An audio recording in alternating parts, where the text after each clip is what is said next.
We're ready? All right. All right, good evening. And I now call this special workshop meeting, workshop meeting of the Mercedes City Commission. It is April 16th, 2026, 5 p.m. We are at the Mercedes City Hall, Commission Chambers.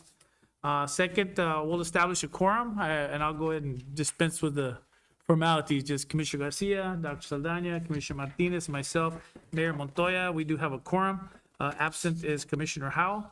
If you wouldn't mind leading us in invocation, actually, if you wouldn't mind, Rep, leading us in the invocation, I'd appreciate it.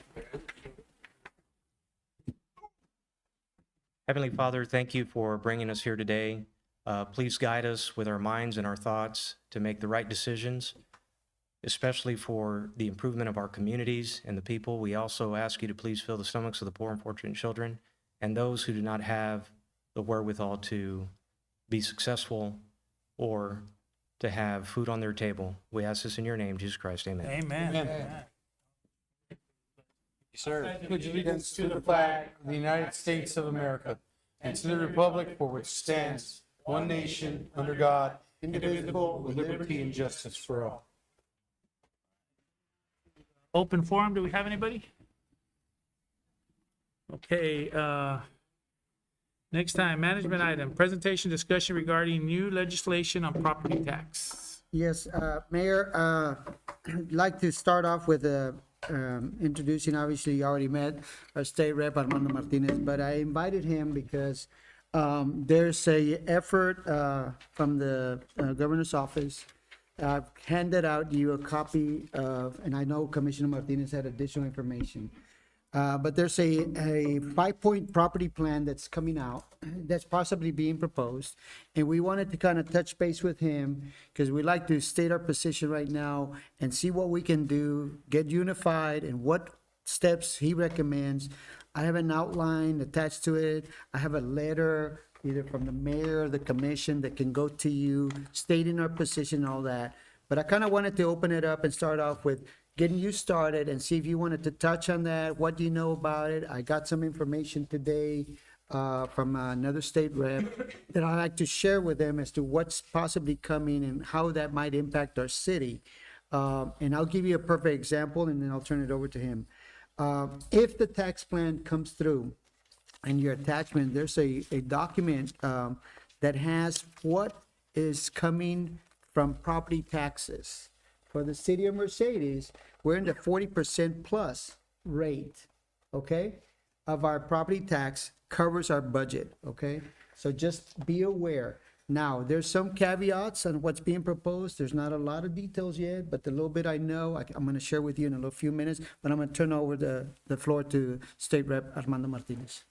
Thank you very much, Mr. Pettis. And I know that there's a lot of concern from a lot of municipalities, not only in the Rio Grande Valley, but across the state of Texas.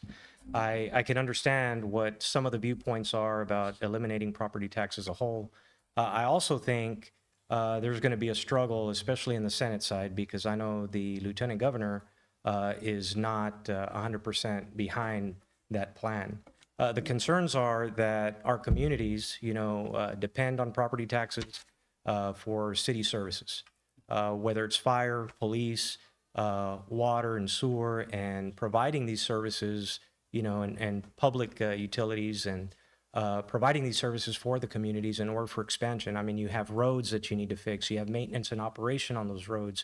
So there's been a lot of discussion on the impact that it would have not only on our communities, but also some of the larger communities that depend on that with the various types of services that they provide across the spectrum. I think it's something that is still in the talks. I know it's something that the governor is really pushing hard, but I can honestly tell you that there has been discussion amongst members with a concern on the effects that it's going to have. And I think it's going to have a chilling effect if something like that were to pass. Like I stated earlier, I know the Lieutenant Governor is not 100% behind it.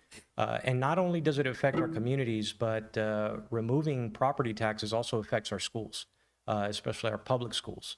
I think we're digging a deep hole that we're not going to be able to get out of in the future. Yes, we do have a rainy day fund, but the rainy day fund, our economic stabilization fund, is mainly there in order to help us when there's immediate need and we don't have the amount of money to distribute for our budgets. And that's either to balance our budget or to provide additional services that are needed. And that's what it's for. That's mainly what it's for. And we've invested in Medicaid. We've invested back for healthcare because of those issues. Now, the state has done great in the past, but I think this session, we're going to feel the pinch, and we're going to have to tighten up our belts a little bit because there is a concern on the amount of money in revenues that we do have in the state. Now, I can't speak for the comptroller and exactly how he's certifying the amount of funds that we have for this next session, this next fiscal year. I know our budget's already, it's always 2 years ahead, so we're going to be utilizing the budget that we have once we come into session. But then when we propose the additional budget, I know there is going to be some cuts and there is going to be some concerns on the amount of money that we have in our coffers. And then how do we utilize that money in order to make sure that we don't lose the services and the coverages that we have for our cities and our counties and for our schools. You know, the dependence on those public schools, the question is, how are we going to fund them and with what?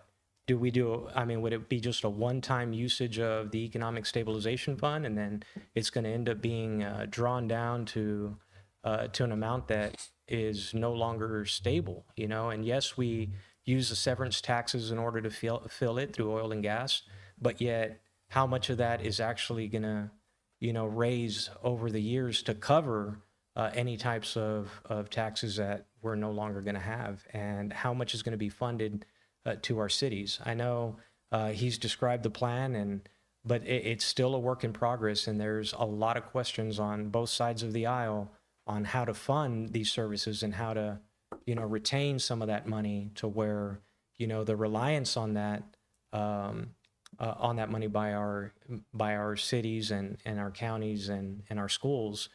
How do we fill that hole again? How are we going to fill that gap? And you can't just rely on the Economic Stabilization Fund in order to do that, because we're going to run it dry. So there's still a lot of questions. There's still, it's a work in progress.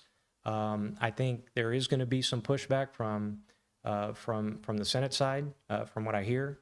And I think even on the House side, I think we also have a lot of questions. You know, we need to dissect it, understand it a lot better, and see how we're going to be able to fund this in the future and going forward. Mayor, if I may, I'm sorry. Go ahead.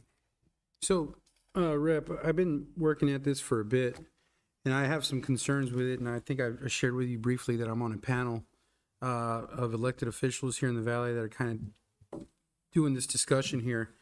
My concern behind it, and several people's concern, was that there's not enough, like, we keep getting these mixed messages on what is going to be, you know, considered, what isn't. I think the biggest thing that most cities had an issue with was the elimination of property tax for businesses, because a lot of cities use property tax, especially with business, to entice businesses to come in. With the elimination of that, it makes it a whole lot harder. But then I'm looking at this Empowering Texas deal that Abbott put out, and I couldn't help but notice that one of the things that he put here was constraining the growth and spending of local governments. I don't think the governor is quite aware, or maybe he's just not really caring about the fact that a lot of cities like Mercedes are growing rapidly. Our infrastructure is so obsolete that we need to catch up. So something like this would put us in a bad situation because we have needs across the city. We're growing every day. And one of the things that I had mentioned was, if we eliminate the property tax, where is this going to come from? It's either going to get tacked on to additional sales tax, or we're going to have to bite the bullet and do an income tax. Right. But I was meeting with our financial advisors, and they had made mention that pretty much the situation is that after COVID, we got a spike in sales tax revenue. But since then, it's kind of gone down. So if we're under the impression that sales tax is going to save us, I don't think that that's necessarily so. My opinion to the panel was, what if tomorrow there's another COVID? What if something happens and now what we were getting doesn't come in, you know? And especially when I think they're saying we're going to spend about $1 billion or so a year to recover, or to fill in the gap for schools. So it's kind of concerning, man. I just was curious here what the chatter was in Austin. We're trying to organize ourselves here with local governments, trying to do our part. But what's going on in Austin that you can tell me that, what's it look like? I know there's not a whole lot. I mean, they made that clear, but I mean, I think this thing's picking up steam, and that's concerning. Right, and like I said, that discussion is ongoing because there is a lot of concern and you made a great point when you're talking about businesses and attracting businesses.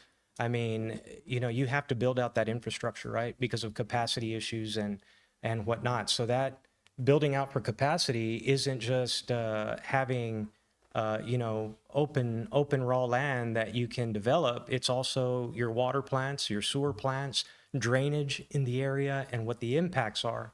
And if you don't have the money in order to build out that infrastructure so that you can address your capacity issues, we're going to have a problem. And cities are already in a strain because 2.7, anything about 2.7% of your revenues, then you have to pay back. I mean, that is already putting a strain on our cities. And I remember when that legislation was passed, one of the amendments that I had done is, hey, allow them to, let's have an amendment to where we remove roads from here, especially, when it comes to improving a lot of those roads within the communities, and then also your water and sewer because of capacity issues. But of course, that didn't pass. And it places a strain on a lot of our cities that are already relying on that in order for growth. And I mean, you see a lot of growth here in Mercedes and then all along the valley.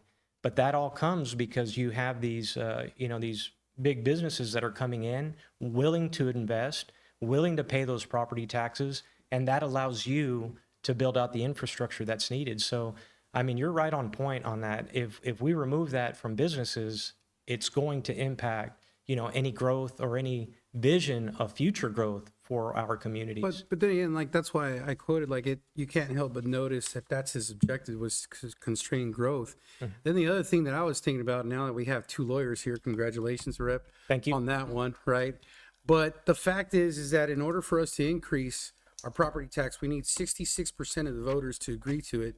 But yet 15% of the voters can call for a rollback election. Is that even constitutionally possible? I mean, to me, I don't think it is. But of course, that's what's in the statute, and that's what they've passed, right? Yeah. And to me, it's you would need a majority, just like anything. Any election, you need a majority, 50+1, right? In order to pass something. So for a rollback, only needing 15% of the voters to do a rollback, I mean, that's concerning. So if this thing were to pass the way it's written, the way it is right now, would you guys consider going down that route, challenging this piece of legislation if it goes the way it's written as is right now? Oh, absolutely. Absolutely. I mean, that is something that, and I think on both sides of the aisle, there's a lot of concern because many of our rural Republicans have, small cities that they represent as well. A lot of senators represent a lot of the rural areas, and they have concerns with it because of the impacts that it's going to have, and the impact not only on growth, but also on infrastructure. Well, I mean, especially when you're dealing with the rollback, that's kind of going to hurt us because we're here doing a workshop for our budget. Now, imagine moving forward, you're planning a certain budget, but then it's uncertain because tomorrow you don't know what's going to happen. And that's the uncertainty in it all. Right. Right. But I just wanted to let the rest of the panel here know that this is why we had Rep here. And Albert, thank you for this, because we're now talking budget, but now with this could change how we operate moving forward in the future, because we're going to lose a good chunk. And it seems like every time I talk to the governor's team, they try to paint it a certain way, like, no, it's not going to happen. But the writing is on the wall, right? I mean, you can see where they're headed with this, and it's very concerning, man. Very, very concerning. I'm just curious what the plan is, what the feel is from you guys there, because you guys are in the trenches, right? I mean, is this thing going to be possible? Because it's scary for Mercedes, and I'm sure it's scary for cities like Mercedes. Right. And that's why I always tell people, where do we start before session? And there's two things I tell them, and I'll tell the communities. The first thing is, let's have a plan of action, right? Have a legislative agenda of what your needs and wants are. And that doesn't only start, a month or two before session. That starts right after session ends, right? So, your legislative agenda of what's important for you that we can be advocates for. And I know I've received that from you all in the past, and we've worked on various issues. But I always tell people, think about when it comes election time, what you're voting for, and don't vote against your interest, because that's extremely important when we're going into the legislative session to make sure that the people that we're putting there are the ones that are actually supporting the interests, not only for the citizens of the communities, but also for the communities themselves and the impact it has on their growth. Yes, sir. Representative Martinez, has this bill been filed before, or is it a foregone conclusion that it's going to be filed this year? It's going to be filed this year. Yes, gonna sir. be- It hasn't been filed before, but this has been something that has been discussed by the governor since right before the end of session. Okay. And actually after session, he rolled out the plan. But yeah, it's very concerning.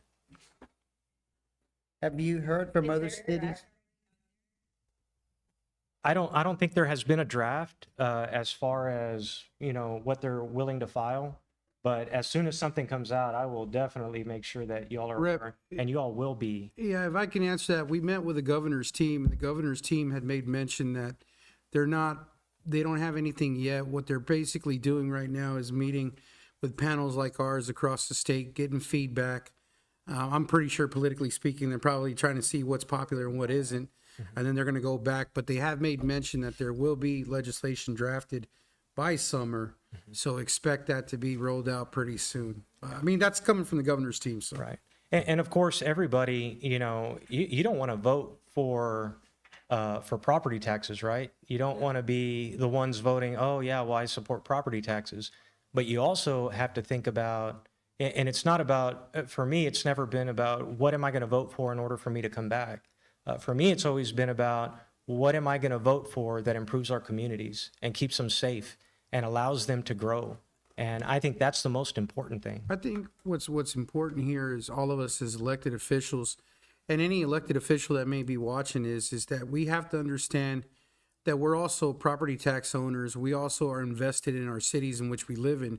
So even though it sounds politically good to say we're eliminating a property tax, understand what that's going to affect down the line.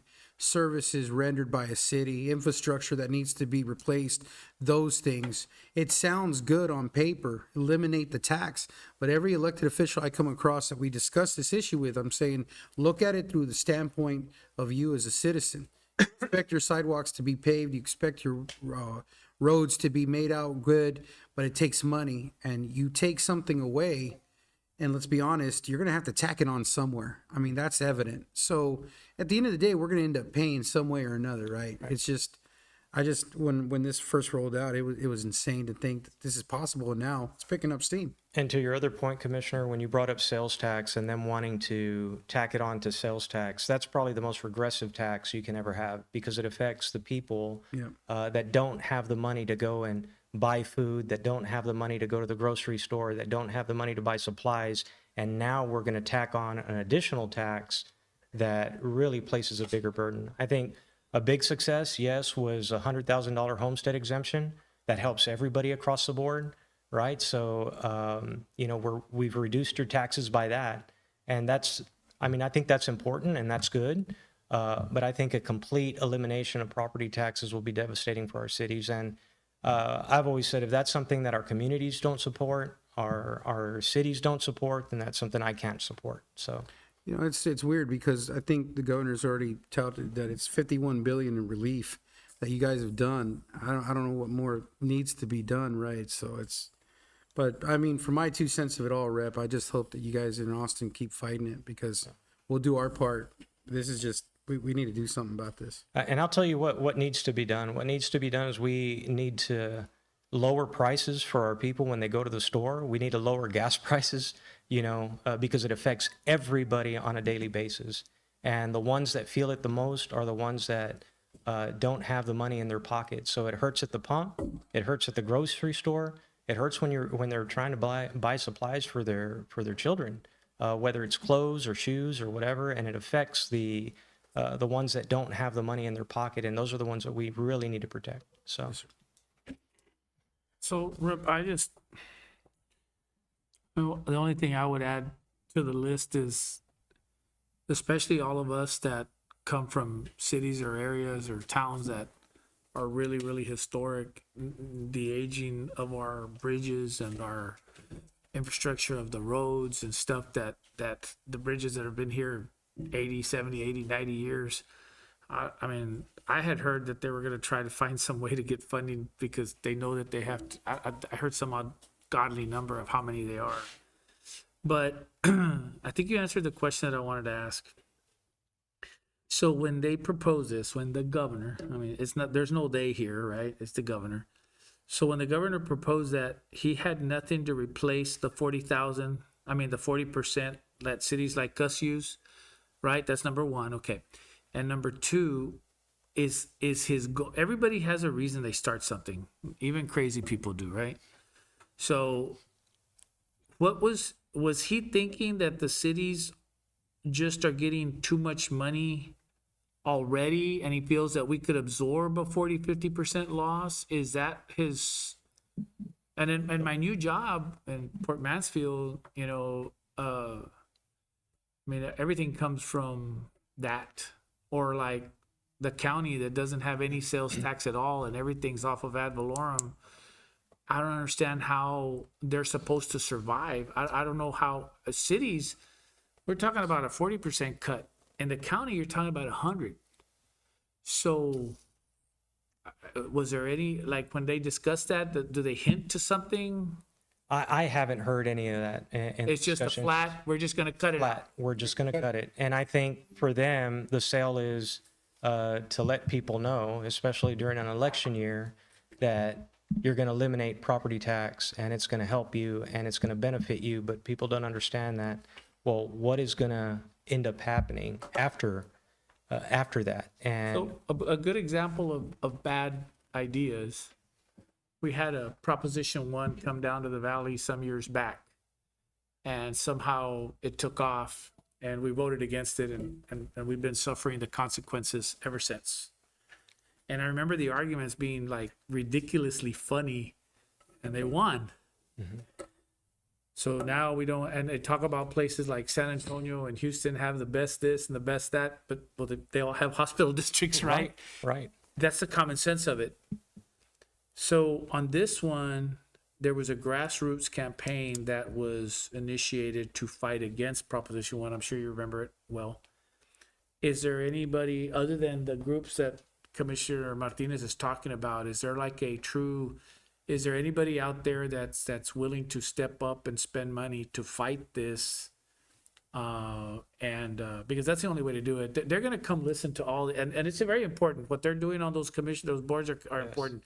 But at the end of the day, if we don't do a get out the vote type thing on this and really initiate commercials and all that stuff, they're gonna whip us all. We're gonna be broke. And you're absolutely So right. is there anybody doing that or? Not that I've heard of as of right now, because it's only been a proposal of what they want to, present and lay out. But I really haven't heard of anybody, but you're right on track. I mean, messaging is important. And I think what all our communities need to start doing is talking about the impacts that it will have, message that, make sure people are aware of it. And network with others. I think Yes. that's big. But the networking has to have everybody has to have a remember the Alamo. We need to remember the Alamo. The having 20 different points and they ain't gonna get us nowhere. They need to hear you're gonna be without roads. You're gonna be at the county. You're gonna be with zero money. That's Anybody who lives in the county, I don't care if you have $1 million home, nobody's gonna fix your road. Nobody's gonna fix your drainage. You're not going to have fire. You're not gonna have fire protection. You're gonna have nothing. Well, Zero. and I mean, you're speaking in absolutes, and I get it, but it's like the saying: everybody wants to go to heaven, but they don't want to go today. Right. You know, and what's absent from this is the flip side of it. It's misleading. I mean, it's I don't know, Meant to be. it's propaganda in the sense that that you're promoting something that's very popular. I mean, who wouldn't want tax relief? I mean, who's not gonna want that? But the flip side of that is, you know, are we going to take our school kids and teach them under oak trees? Or are we going to teach them in classrooms? There has to be some kind of correlational impact where they say, if you want this, that's fine, but you know, Here's how you can pay for it. here's what your schools are going to look like. Here's what your cities are going to look like. Here's what your counties are going to look like. And here's what, you know, other service providers. People want services. They just don't like taxes, and you can't have one without the other. And so if there is a genuine concern about that, and I went back, and our tax rate's been pretty fixed for the last 25 years. As a matter of fact, if you compare our tax rate today to where it was 25 years ago, it's probably a penny lower than it was. I don't know where it is, but it's not. What goes up is the property values. And I learned, I guess I had no idea, but that all comes from the state. That doesn't come from, that's not set by our local districts. You know, They mandate it. Those property values that are sky high are come from the comptroller breathing down the necks of appraisal districts, telling them, dictating to them what the values of our properties will be, period. Right. And you can go protest all you want, but unless you got an attorney that, you know, unless you got the money for an attorney, you're not likely to gonna put much of a dent into that. Right. So that's my thing. I mean, I get your point about nobody's gonna fix your roads, but I hope you're comfortable with potholes. I hope you're comfortable with broken sidewalks. I hope you're comfortable with, we didn't get air conditioning until we were in high school, So but the we'll cut the air conditioners off, and we'll put windows in our schools and a couple of fans. And if that's, Jail buildings and jail running operations are 100% paid through ad valorem taxation. yeah, There is zero sales tax that goes into that. No city shares in that cost. and there's no sales tax Sheriff's decreases in deputy? here too. That's another option, is lower the sales tax to 3%. Right. But the sales tax is what's been given us where we're at. That's why the governor's feeling himself. But you know, But the sales tax only affects a portion of the populace. So there's, there's gotta be somebody within the governor's office that's smarter than, at least me anyway, I can speak to that I want to think that somewhere in the legislation, they're gonna write that there's a replacement for this of some sort. Because if it's not, I'm trying to picture in my mind. So a city, okay, you know what, city, you've been spending too much money, too many lucrative buildings you're building and everything. We're gonna cut you by 40%. I don't like it. It's stupid, but at least there's some money. But I'm telling you, because I come from the county, that if you go to a county or to a city that has zero stores in it, and they drive somewhere else to go that has zero sales tax, is going to have zero.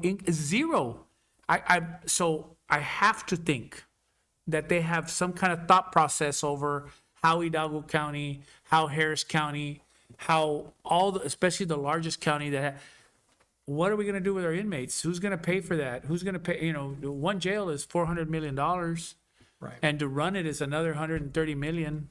So where do they get the 130 million from? So man, Probably, I'm hoping they come up with donors. something. But what I'm saying is that those real facts, the school, and the problem with the schools, I'll be honest with you, because I'm out in the public a lot, and I didn't realize how many people say, I don't care about schools. I ain't got no kids there. Right. So they're not going to carry the mantles. The schools, it's impossible, man, because there's a lot of people who can care less about the schools. I freak out when they tell me. I just get tired of telling them, are you kidding me? But the roads, and the potholes, and the jails, and the law enforcement, and the fire protection, and all that's a zero. Now, I know I've repeated myself several times because I'm in disbelief. But I really do think we need to find some rich guy like, you know, the old Ross Perot type guy that gets on here and tells the truth there about where they're going to be, and force the governor to tell us what his plan is, because there's got to be a plan. I just refuse to think that that anybody up there can There's no literally tell plan. you, No. bro, think about the county. I'm serious. Think about the county. Zero money. I know, Zero money. but I'm there trying to has tell you, be a there's no reason. plan. There's no plan. Well- It's being crafted, number one, and number two, not only that, but then, I think mean, the honestly, plan Rep, is, the plan is, I think, to drum up a lot of attention, because like Doc said and you said, this is very sexy. Yeah. Oh, man, dude, take away my taxes? Are you well, serious? but wait. $5,000 But here? then And then consider, blame local but government when then, they but can't then provide. consider what you got going on right now with the AG's office and what they just finished doing, a few days ago. And they targeted Brownsville, they targeted McAllen, and about 998 other cities across Texas saying, oh, these guys raise taxes, property taxes illegally.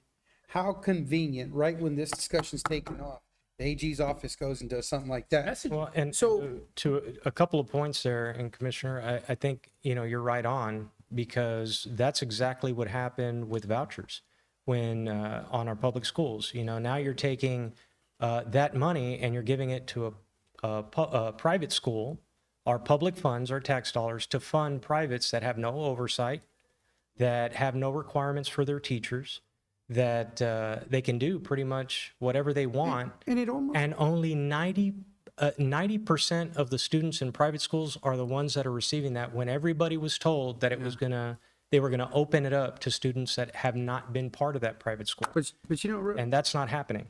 Rep, I can't help but think that maybe this is a play to keep Texas ruled.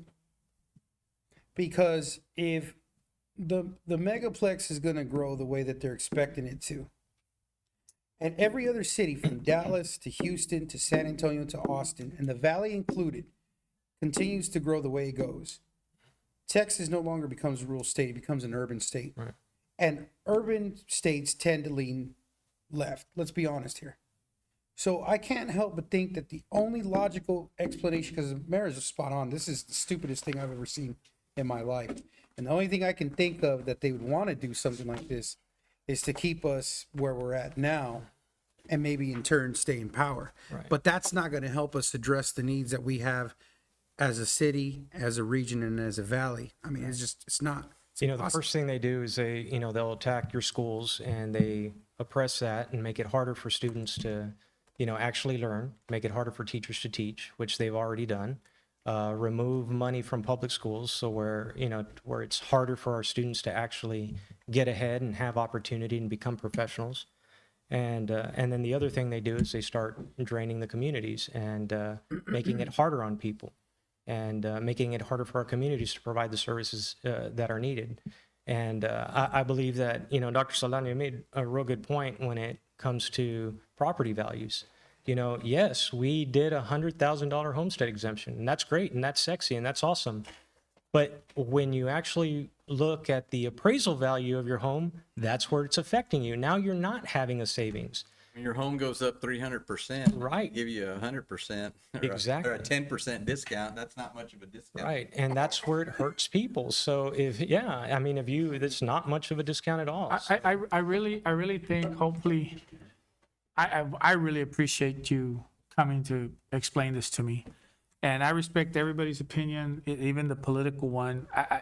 I kind of don't, I feel like if we don't come out of this with our own game plan instead of trying to figure out what somebody else is doing, because I don't think it matters. I don't think it matters why they're doing it or how they're doing it. What matters is, what are we going to do to combat this? What's your message? Yeah, what's our message going to be? A cohesive message, and we need to find. TML. There are 971 cities in Texas, and I think TML is probably a really good ad to get us at least started with the PR campaign. They're waiting on the legislation too. Yeah, yeah. Yeah, we've already been talking with them, and they're pretty much so just so everybody understands, to what the mayor's saying, everybody is just waiting to see what it looks like, Except because you can't know how you're gonna attack it everybody's until waiting. you know what comes out. Everybody's waiting except these people, whoever this is.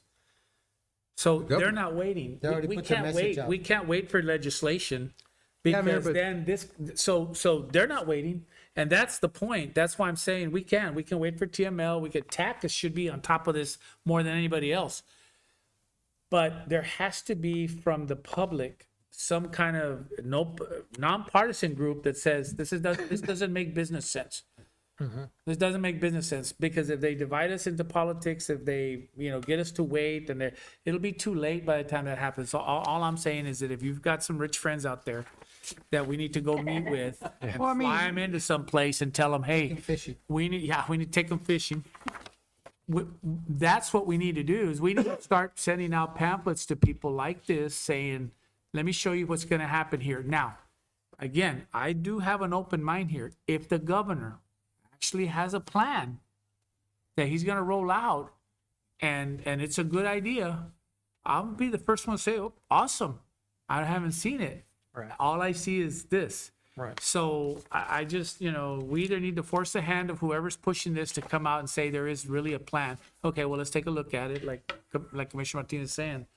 But if not, then all the organizations only going to work if we get to the voters that'll pressure this. Can we work with your office to Yes. start creating what our message as city should be looking like instead of this? Absolutely. And where it makes sense to the common person, And to the mayor's point, I think he's right on. I think we need to craft what the city's gonna look like under this plan.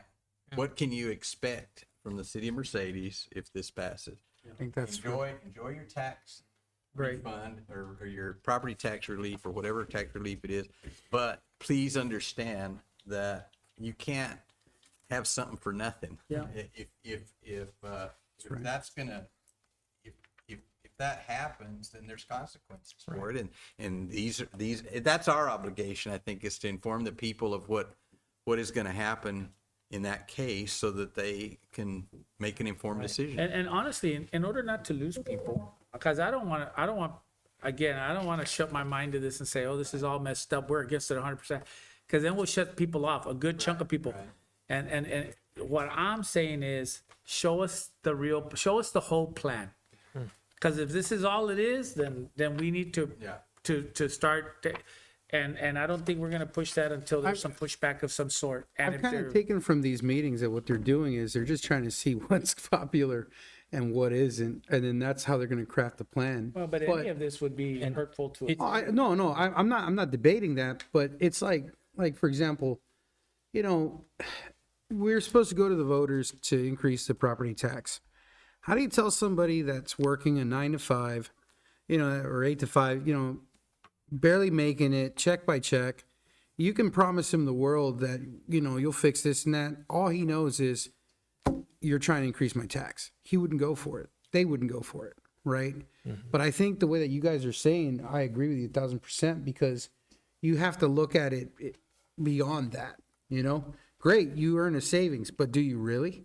Because if they tack it on the sales tax, then you're going to pay more at the stores. So either way, it's still coming back Or you're not this way. gonna buy as much, which is not. And that's going to hurt us in the long run. When we raised, I don't remember if it was the water or not, and water somebody and- brought up a point that, well, it's a bad idea, and then we calculated the majority of the people were going to pay probably, I don't know, $9 more.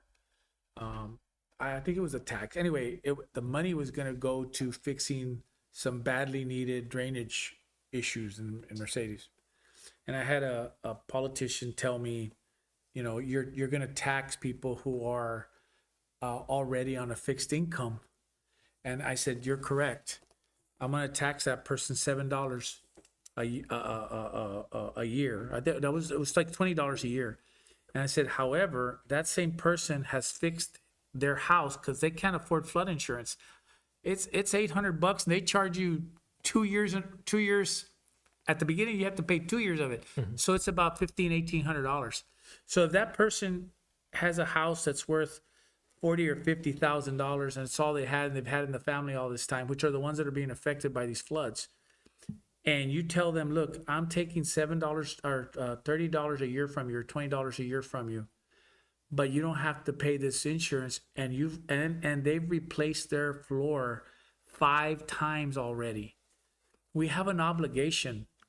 And that's why I'm saying, I think when we crafted that message, there were still people who got upset. Hell, my wife got upset. You know what I'm saying? What do you mean my bill went up, right? But at the end of the day, we were doing it for the own good of all of us, including the people on the fixed income. Right. Because then those people were living in houses with mold. They were living in houses with no flooring, with missing rooms, because they couldn't afford to fix their houses. So the idea is you stop the cancer. You know what I mean? Not just the symptoms.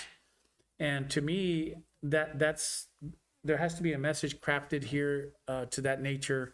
But I want to say this very loudly in case there's anybody out there. I don't think the governor's listening to Oscar Montoya, but in case, I'm not against a plan. If they want to lower taxes somehow, that's great. But there has to be a how are we going to replace that money? And if there is, I would beg them to please tell us what that plan is instead of just waiting and forcing it. And I think Commissioner Martinez saying that they're trying to see what's most popular.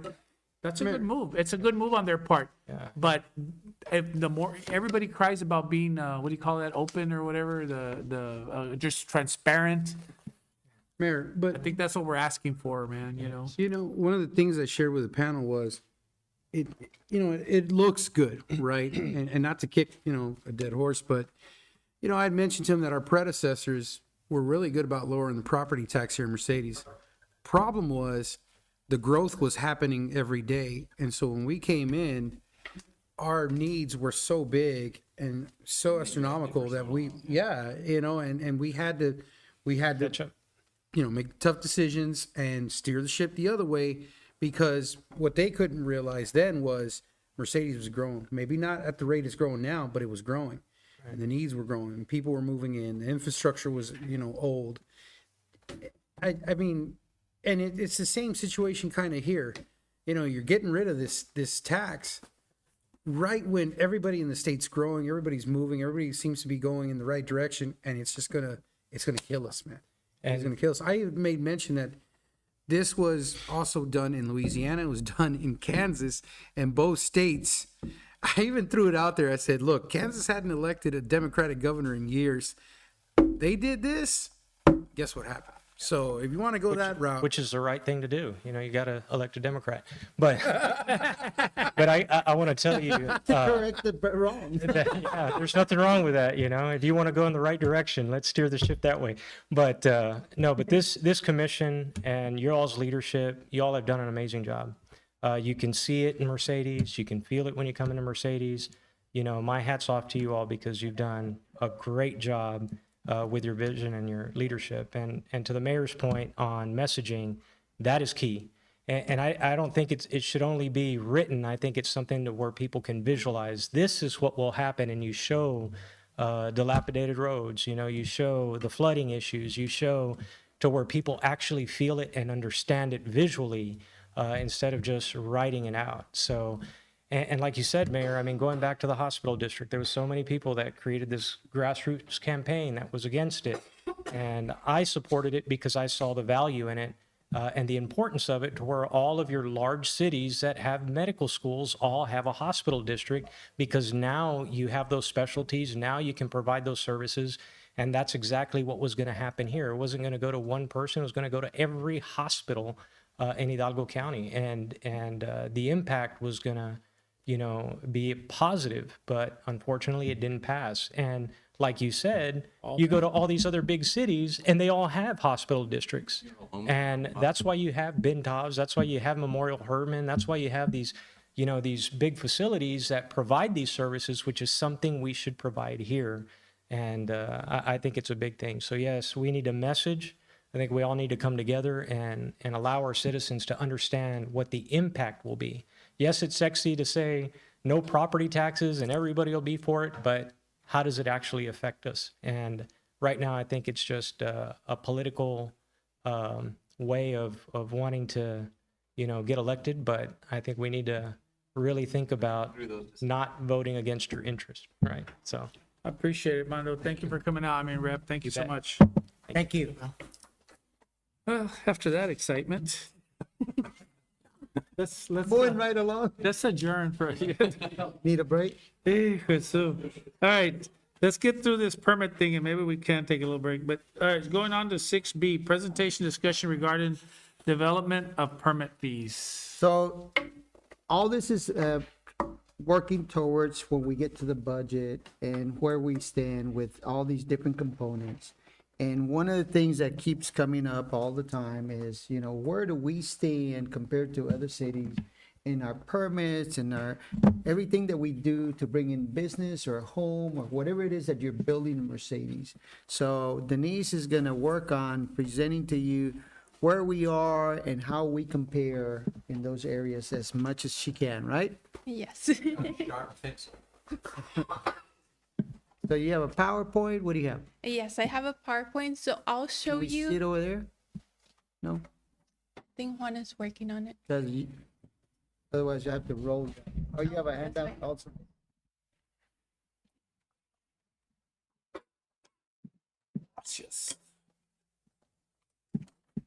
Thank you.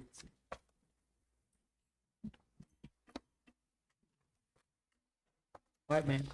So I'll show you what we have right now for subdivisions, where the Ps, I'll explain them, we'll go over some samples, and then our city engineer will be talking about some subdivisions items, and then I'll show you our comparison between us and other cities. Okay, can we maybe allow the engineer, so we don't keep him so long, to talk about his particular topic while he's here? One of the main components that has come up recently and several times in the past year and a half is why are we requiring people to subdivide?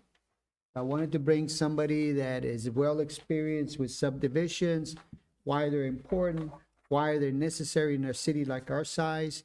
And so, Mr. Posada, please take the podium so that you can cover your topic regarding subdividing properties. Okay, thank you. Good evening, Mayor, City Council. Isael Posadas for the record with SDI Engineering. I've been representing you for, I think, the last 3 or 4 years, reviewing plats. And when I first started with the city, I kind of gave some of my background. I've worked in different cities before as a municipal employee, as a city engineer in Edinburgh, McAllen, Harlingen.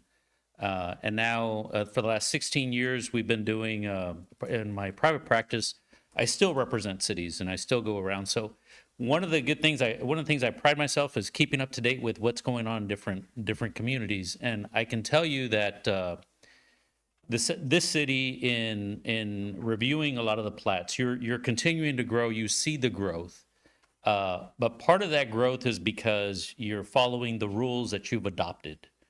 You have done a pretty good job of being very organized in the rulemaking. So I was explaining to Mr. Pettis and also Denise that, you know, I looked at some of the history because I wanted to, when we review subdivision, we want to make sure, hey, if you're coming in with the development, are you following the rules and which rules do we have? You actually have an ordinance that was passed back in 2001 where you adopted the model, what's known as the model subdivision rules. That was an attempt to prevent colonias since 1989, enacted by the state, that said, especially in the border towns, 50 miles north of the Rio Grande, the border towns, were required to adopt what's called an MSR, model subdivision rules. It basically said the state said they saw all these inadequate developments where there was lacking water, lacking sewer, lacking drainage, lacking roads. Great segue to what was discussed a little earlier. So the state came in and said, you know, cities and counties within this 50-mile, you've got to adopt these rules. And the state started providing funding for EDAP project, Economically Distressed Areas programs, millions of dollars for these areas so they can get water, sewer. This city in 2001 adopted the MSR, their model subdivision rules. So that was first. You had to adopt it in order for you to be eligible for those funds.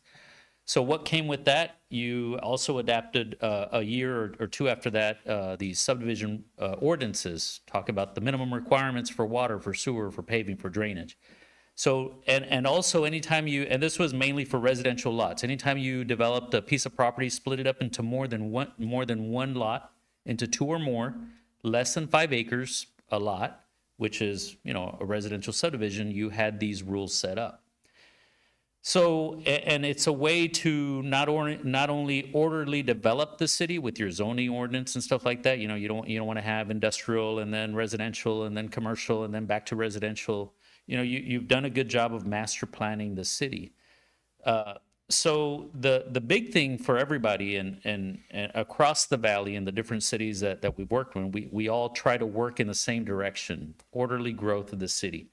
But for several reasons, but some of the most important ones, obviously we don't want industrial adjacent to residential because industrial brings big trucks. So you don't want a big truck running through your neighborhood to get to, you know, an area where they have industrial and they're going to ruin the streets, right? And then you don't want to have high traffic type of areas where you're doing a different type of business. Things need to be, like I said, orderly, the type of residential you have and things like that. All that to tell you that you've done a very good, decent job of planning it. But we have had the complaints about why should I subdivide? Why can't you just let me finish my building without extending the street? It's only two apartments. I've had people live like this everywhere. And really it goes back to the theme. It may not be that person that's living there now, but you subdivide into different tracks, and guess who's going to be complaining in 2 or 3 years that, hey, the city never gave me water, never gave me good sewer, never gave me the roadway. If I may mention, Tacoma is a perfect example. Yeah. So the adoption of the model subdivision rules was a big first step, and this happened 20 some years ago for the city of Mercedes. And also, I imagine a lot of the improvements that you've made over the years, you've probably gotten grants through that program. A lot of cities took advantage of them for many years and continue to do so. The state requires for you, 1, to adopt them, and 2, to follow them. And if you've adopted them, you're required to follow them. If you don't follow them, you can be at risk of being denied any grants, and also having your grants revoked and not being eligible for future ones. And namely, and people were asked, well, how do they even know that you're not following it? You know, who's going to go sell? It's usually the person that lives in the subdivision that ended up buying a lot that didn't have the adequate services because it was the cheapest lot around. And so that becomes problematic. So I know Denise is going to talk about the fees, and I've reviewed a few of them. You're right within the range of where you need to be, in my opinion. You're right where you need to be when it comes to the rules that you have established. Matter of fact, you have quite a bit of flexibility with your staff on with your fire department, with your public works department, with your water. We come up with ways to creatively find ways to provide the services that subdivision needs. But again, the important thing is you've got the rules that you have already in place, the ordinances, and it is important to continue to follow those. I know it's economically distressing for some people that are trying to be developers and trying to build stuff, but if you want to pay, if you want to play, you've got to pay. You know, you got to extend the services for your community. So that was the big point that I wanted to come in and let you know there is a reason, a rhyme and reason for what you do, and you do have the ordinances. There's some tweaking we've talked about. And you've, throughout the years, adopted some ordinances and some changes to your ordinance to allow for some flexibility. For instance, you're allowing for 4 lots or less administrative approvals so that you more quickly run it through the process, you know, through staff, as long as they comply with everything. They're less than four lots. You can do that. That's allowed by statute, by the way. Those are the kinds of things that are allowed that you have the right to do. So really, most of the developers that I talk to, they're more concerned about timing. They know if you're going to develop in this town, anywhere in the valley, and they're a developer, you have not turned people away because you're not doing anything different than any other community in the valley is doing, especially those that are a little more progressive like you are and having the rules already in place. So I will say too, I've had in my years of experience, and I remember this one time because you know, as a engineer for representing developer, they don't want to pay sometimes, so they say, hey, go find a way around the rules and stuff. And I'll never forget going up to a city planner and saying, hey, why are you making me do all this stuff? Why should I do this? And one of the things he says is, if you don't want to follow our rules, don't develop here. This is a community, and these are rules that our elected officials have put into place. They're reasonable. Follow the rules. And really, I had no answer for that because that is true. And it's one of the premier cities in the valley. And this is the attitude they take because they want to make sure that the next person or your current residents don't end up having to pay for the improvements that somebody else should have done when they came in and developed. So, Can you give an example? Let's say we have somebody who does not want to subdivide. What would that property be without if it's not subdivided? Do you have easements? You have sidewalks? well, you would have to, in any subdivision, one of the things we look at is making sure they have one, access to roadways and the correct widths. You have to dedicate the road right of way. If they don't give you that, if you give them an exception to that, guess what? The day that Texas, let's say you're adjacent to a future thoroughfare or you someday want to expand a roadway, the city is left having to go acquire that property from someone in order for them to expand the roadway. During the subdivision process, we can require the additional dedication based on the planning of that street, the width of the future width of that street. When it comes to utilities, the sizing of the line as well. If you have a big subdivision and there's not enough adequate water or fire protection for it, we ask that they upsize in order to meet the minimum requirements for fire flow within their development. So basically, everybody has to pay their way if they want to come in and develop. I don't know if that answers the question. We require all those things, or the city requires all those things in your rules. So the only real subdividing that I had a problem with was somebody buys a house. The ones out in the country, the ones that are building new, that's a negotiations deal, right? I mean, we understand that, and we push and pull and look, what can we do to help them? They called, they're right on the verge. That's just like buying a car. Sure. I don't think that's a problem, at least not for me. I don't know if the other commissions have complained about that, but mine is like an existing lot. And I can tell you that they took me to go see one in downtown Mercedes, a block from my house. My house sits on Saffron Acre. Well, it's not mine anymore. I just sold it last week, but half a block down, there's a bunch of lots that are from the one street to the other. They got everything. They got streets, they got everything. So the person buys it because the rest of the houses have houses on like 2 lot worth of houses, right? And so we tell this guy, you got to subdivide that. And then he gets, apparently it's like, I don't know how much it is, but I think he said something like $7,000 to subdivide a lot, that the people that did these over here said, well, we didn't have to do that. We just went in there, we platted the 2 things, and that's the end. So I don't know what he's going to ask for, but if he had told me, well, I don't want to subdivide because then you're going to make me get sewer and water. Well, yeah, dude, you got to get sewer and water. I know that. Yeah.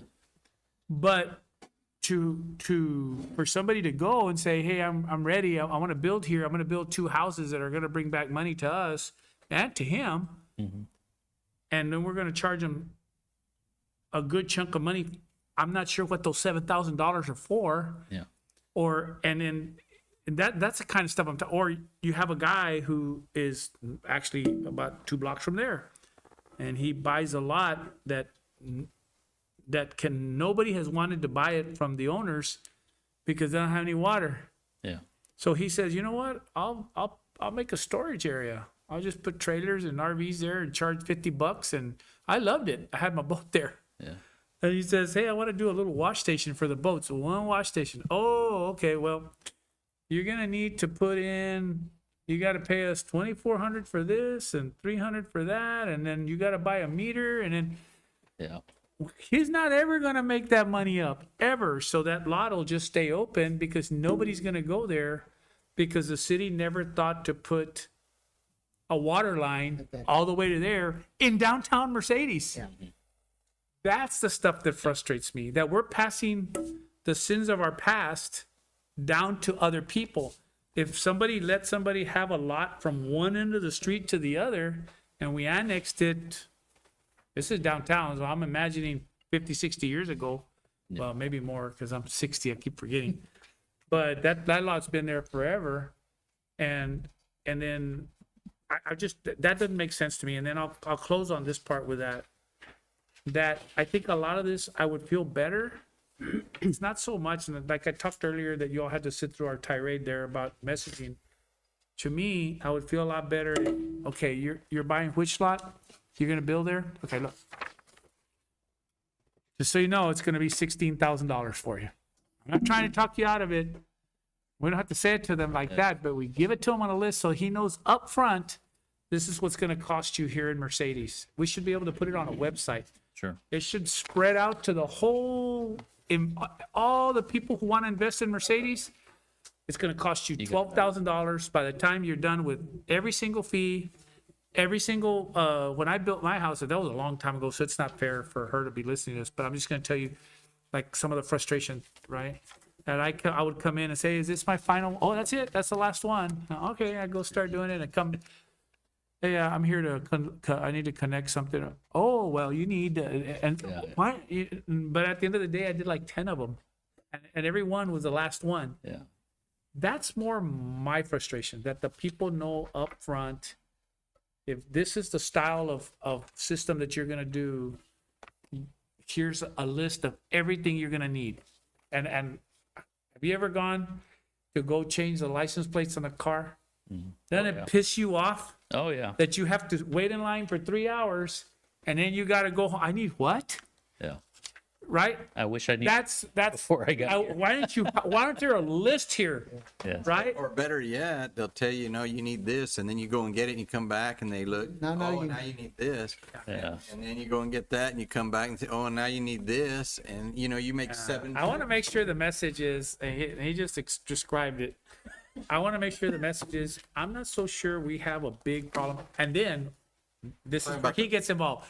Now I'm all fired up and I tell him, well, how much does it cost? Because now they got me over a barrel. I'm sitting there eating Yeah. and they want to come ask me that question. I'm already frustrated because, I know what and then they tell me, and why does it cost so much here? What's it called? It doesn't cost that much. And then I call him and then he tells me, because I piss him off and he tells me, well, you know what? I'll do a comparison for everybody.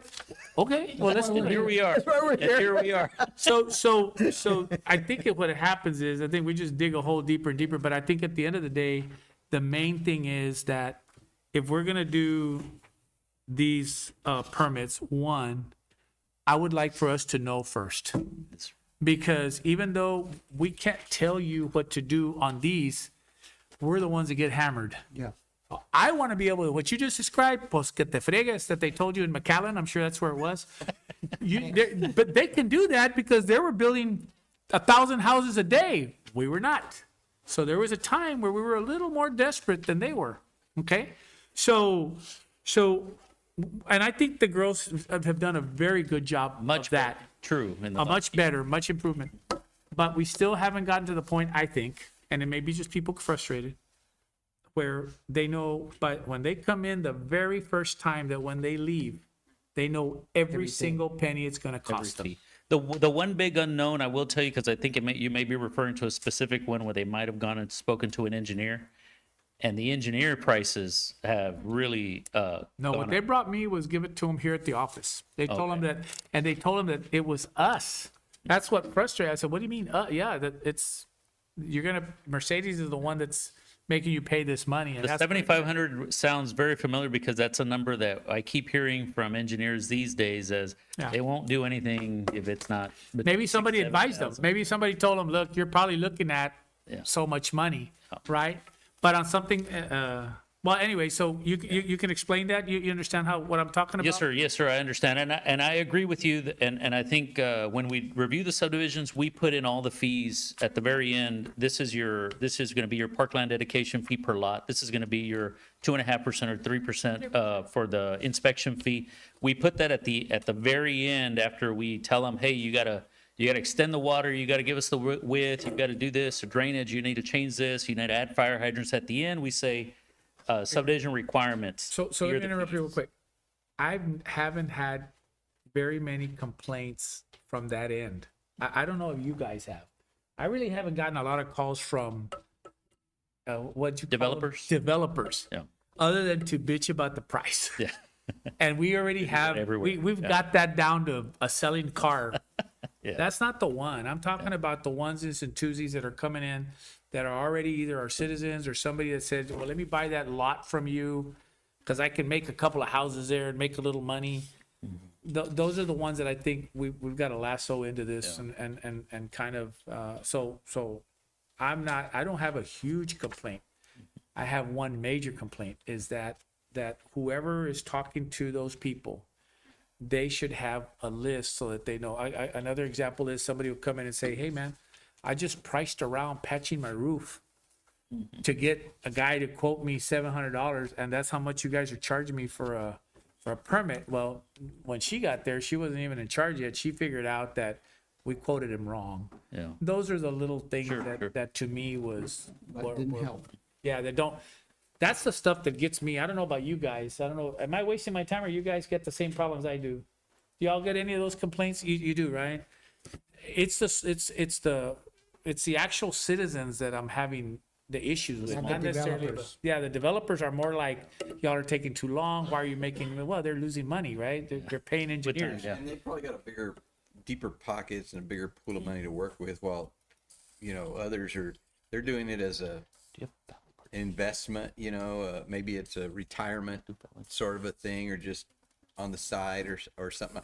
But that still has its place Yeah. and it needs to be encouraged, especially when we're trying to fill the older parts of the city, and not neglect those and encourage development. And Yeah, if somebody some of those brought- abandoned lots where the houses are falling apart and I just went by, there's a house that burned to the ground, the Banda house on Nevada. It's been sitting there, for I don't know how long. So if a neighbor or somebody down the street decides they want to buy it, do something with it, are we gonna make that easy as it can be or difficult because we really don't have a strategy for that? One, the one that this reminds me of that other cities had dealt with, and Edinburgh is one of them. It's when there's a 3 or 4 acres and the family wants to give it to.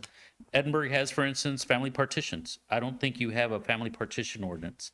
You are allowed under the statute to be able to do a family partition where you can give it to a first order family member, split it in two, they can build their house, and you're still, as long as there's adequate water, sewer, paving, it's an existing road, you can have access to it. Things like that that used to be one of the major issues as families were growing and they've got acreage property and, oh, you're going to make me split a 4-acre tract. I don't meet that 5-acre thing, but I want to give my son or my daughter land in the back. They addressed it with family partitions. That created a great win for them. I when have they an did that. example here I wanted to throw out there. It didn't happen here, but a family member that wanted to build another city that will go unnamed. But the city had water, but it did not have sewer. So they want to build a home. Well, the city says you can't put in a septic tank. Well, but you don't have any sewer. I know, but you still have to. But you know what I mean? Yeah. So what am I supposed to do?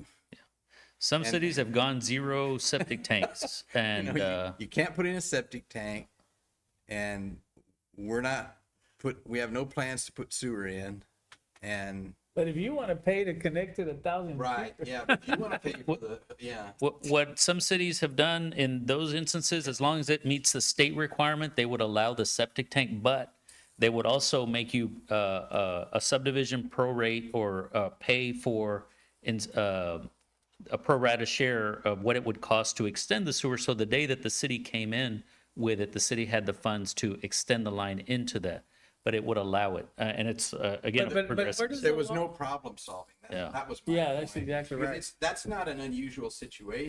Yeah. The question is, do we have things in place to handle those kinds of situations? Because we know good and well we're going to run into them, so that it's reasonable for people to encourage a nice new home. And this is going to be a nice home. Well, he ended up picking up and moving to another city. Yeah. And I don't think you have that problem here. I think here you allow septic tanks as long as it meets the size requirement, the 1 acre, half acre yeah. lot. I just don't understand maybe I don't understand enough the laws, and I'm glad we're having this because a lot of what you shared made a lot of sense. She always makes a lot of sense when she's up there. So she'll win me over a lot of times, but there's some of them that I still, when I leave, I call him and say, no, I'm not happy with that. There's still a Yeah, disconnect. there's still a disconnect here, right? But if we annex a piece of a place, isn't there a law that within 10 years you have to provide this and that?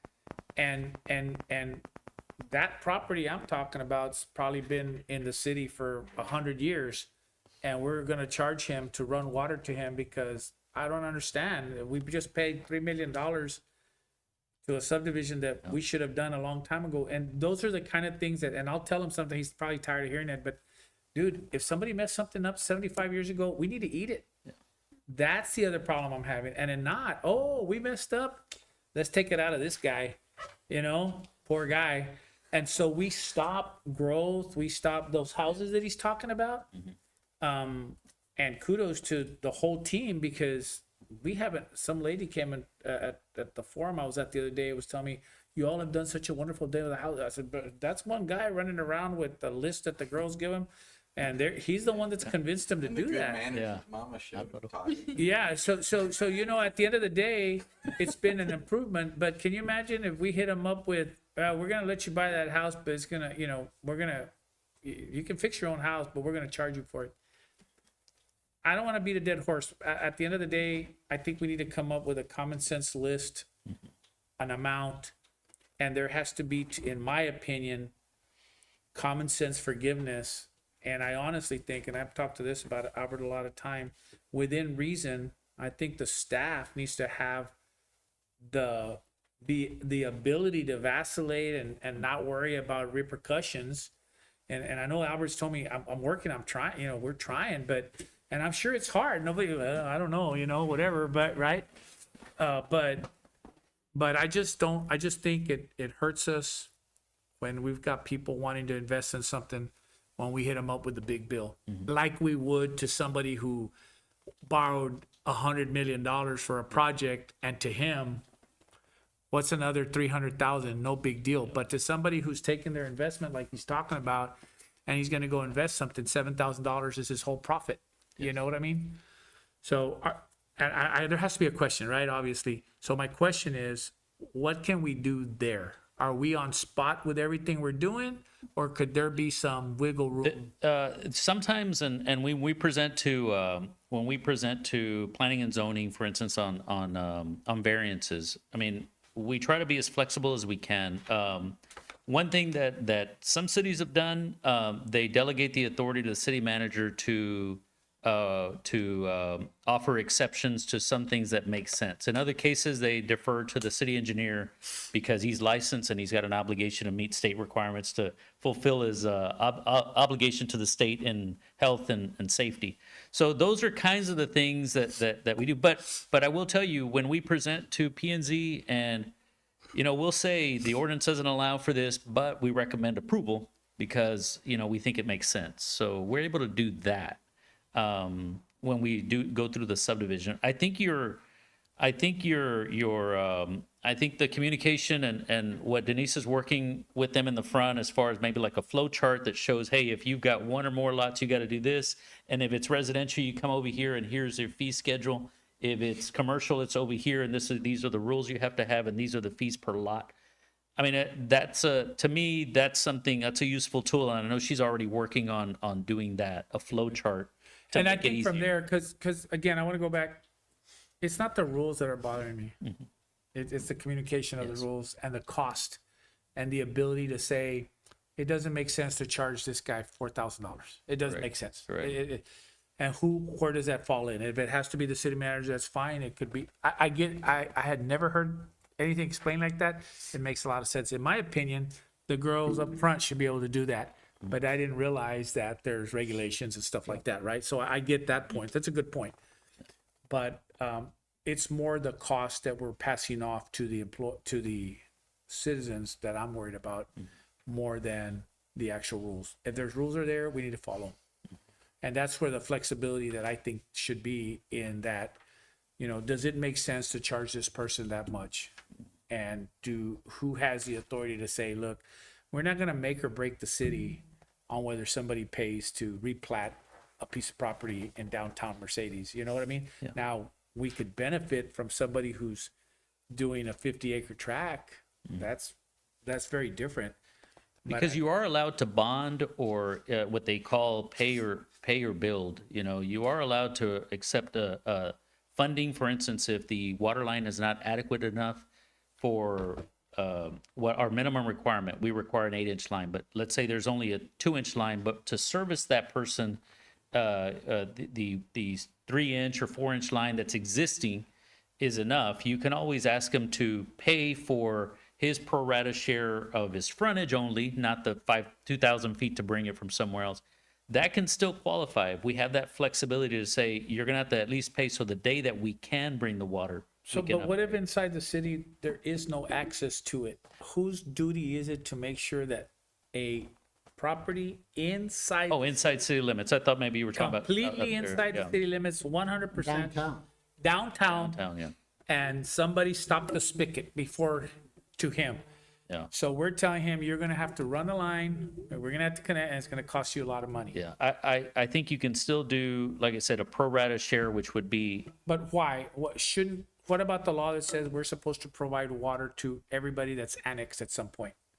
but through the subdivision process, your ordinance requires that if you're subdividing, you have to pay for Your part. your Well, part. this guy didn't subdivide. This guy He simply just bought the lot. bought a lot. But even getting a permit, like for instance, you're gonna build a car wash and there's only a 2-inch line there, the 2-inch doesn't service. Right, but no line, zero line. You buy a car wash here in Mercedes. You come in and you invest, you buy a car wash here in Mercedes. And I'd you have go to- to I would have connect to- over here and there's no zero line, nothing. Yeah. Absolute, no sewer, no line, no nothing, no electricity for that matter. Some cities, what they've Well, I have done electricity. is I will tell you, one city is already, they think of it as an investment. So they say, hey, you extend the line, we'll do a 10-year, well, you already have this, I think. 10 years, we'll reimburse you. Anybody that connects to that line will get paid back. reimbursed. Familiar with that. Okay, so Reimbursement basically you're contract. saying we should charge them. You should, Okay, or all the right, city, you answered. or the city partner up with them and say, we'll extend the line, you pay this piece, and when somebody subdivides or connects Next to to it, them. we'll charge everybody their pro rata share. Some cities are actually investing, not only off-site, but they're also paying up to 30% within a subdivision, but because they've got the funding to do it, but because they're seeing it as an investment. But I mean, that's gonna be a budget thing. So you studied our rates and they're in line with, You're gonna see when she goes through, she did the comparison and I paged through it. They're not, she's not off. You're not that far off, with the exception of, what was one that you had that was a little on the high side, but not by much? The city of Alamo. Yeah, compared to the city of Alamo, I think on one item you might have been off, but everywhere else you're, Almost high. yeah. It is. And in Alamo, I'll tell you, the irrigation districts in those areas, sometimes those are the big fees, the review fees, $4,000 just to review a plat, sometimes just to review, those other fees. They may think it's the city doing it, but it's not. It could be, well, the list she's coming up with, I think would take care of a lot of that stuff. The communications part would come out of yeah, that. the flow chart is very useful because you can see visually here and here are the fees, and always there's a footnote when it was adopted or whatever, so that they know it's there. So Okay. be happy to answer any other questions. Thank you for your time, sir. Really appreciate your input, Thank you. info. I have a quick question. Yes, Marty? Can the EDC cover some of these costs as part of an investment? They can. The answer is yes. The other EDCs do that. Yes, they can. That could be part of it. Okay, thank you. Did send it. It'd be considered an investment, like you said, in Like we do the EDCs. downtown signage thing, if you're gonna develop an abandoned property, we'll Help it with you the, incentivize it some way. yeah. You can do the facade, or you can help them with signage, or, Because it falls under beautification too, right? yes. Yes. Okay, thank you. Thank you. Thank you, sir. Do we want to, y'all need to take a quick break real quick? so the mayor can be here, because I think Yeah. he needs to see the differences. Can you, I guess 5 minutes, or you'd have to call it. We stand in recess. Yes. Quick break. Recess, Huh? for how long? You gotta. We'll take a 10-minute break. How's that? Is that enough time to go?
They say your part. Go ahead, ma'am. Okay. So we are working on worksheets. We do give them to the developer, so anyone that's interested in doing a subdivision here. So the plat base fee is $600 plus $30 per lot. And the filing fee goes between 100 and 250, depending on the size, because that's what we get charged with the county. That's a pass-through. So that just passes through us. It passes We're not through. making money off. No. And then the plat fee that we're charging is to pay our engineer, because he does the reviews. For minor plats, which is 5 lots or less, we only charge them this fee. So the one you're mentioning, he came in, I gave him a list of engineers, surveyors, I gave him the fees.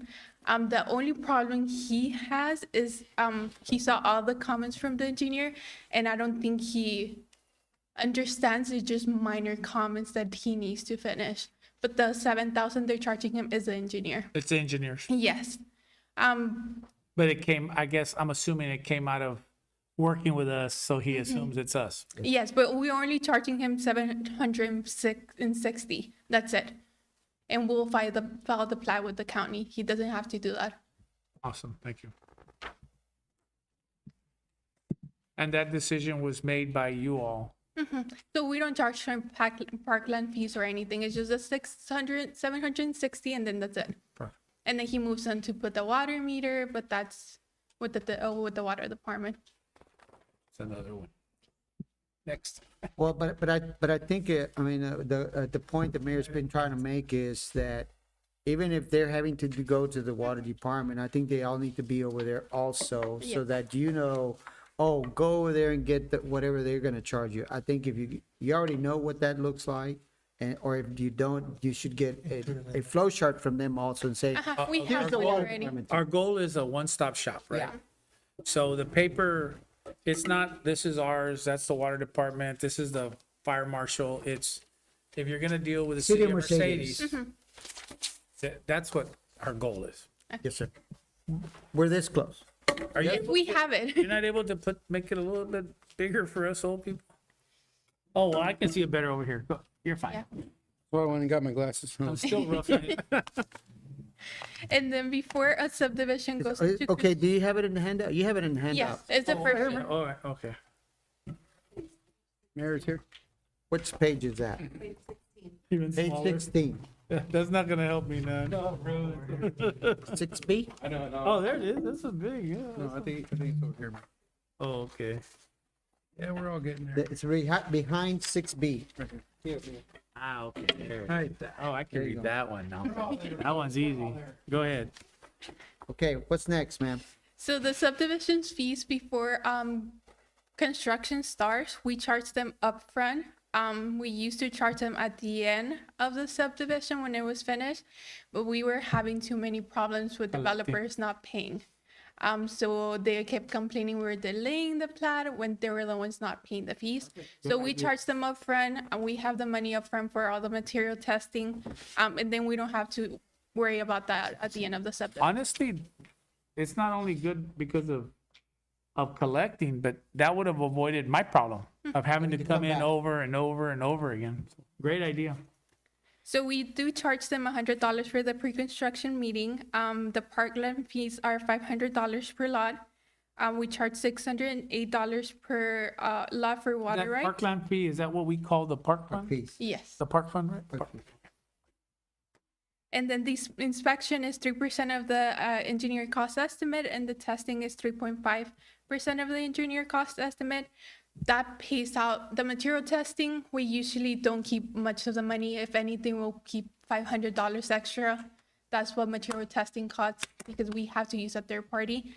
And then the inspection fee, that pays out our engineer, because it's several times he has to review the plans. Like Mr. Posadas, he has his own engineer, his own inspector, sorry. And he sends him out there, and he gives us reports, and he checks the subdivision, and he makes sure that the subdivision's in compliance. How do we schedule them and all? Because he's got another life besides our city, doesn't he? I mean, he's got other clients and such. So how do we schedule him and others to meet our needs? Is he out here every He day is, or? the inspector, or No, I'm talking about the engineers. so the engineers are on call. I'm usually only use Posadas and Rio Delta for our engineers for subdivisions. So they pretty much know what subdivisions they're gonna be assigned. They get ahead of time the plan. Assign them to a certain subdivision. That's Yes. their job and they're responsible. Depending on the location, so if they're already nearby, they'll get the subdivision. So the engineer, for example, you're bringing in a new, fourplexes, maybe 20 units. States is yours. Yes. Yes. And so that engineer is not just responsible for that subdivision, but the connection to the sewer and that the capacity is there for the lift station and so on and so forth for that particular area. Because we don't need this and saying, well, I didn't do the sewer. I only did the inside of the subdivision. And you avoid this, well, I wasn't involved in it. It's turnkey, everything. Yes, so they know, hey, we're extending this way because there's a development coming in, Rio Delta, for example. You're responsible to check the lift station, the pipe size, everything along the way to meet the needs of the subdivision that's coming. So later on, we don't say, well, that was somebody else that did engineering for that. It wasn't me. It's all wrapped together. And we avoid it was done wrong. And at what point do we add a third engineer? I mean, I'm assuming we have two because it was more than one could handle. Availability and all that. Right now, we don't see a demand for a third one. Everything has been handled by the both of them. Pretty much everything is divided equally with them. They're meeting our request to Yeah. meet and to check and verify and provide timely feedback, comments on plats and all that. We Yes. haven't had a delay because of demand coming in yet. Yeah. So we don't know. When do maybe in you the near think or that so. if the demand goes up by what amount? Or what would you consider a trigger to say, you know what, we need not just 3, we might need 4? I mean, what would that look like? Right now, I think we've been handling at least 5 to 6 subdivisions at a time, and then been able to handle that. So if we start getting double that, then we are gonna have to increase our engineers. Thank you, ma'am. What else? Would it be better for us to go in-house at one point? Eventually, the cost that we're having to pay to go out will probably justify the need to have full-time. Dinner. And we could probably plan that out and start putting the numbers together. Good point. So this one's, I'm gonna show you examples of properties that the city didn't ask to subdivide. And we're gonna show you some of the issues that we're having. So this one is in 532 North Georgia. This is in a 2-family residency zoning.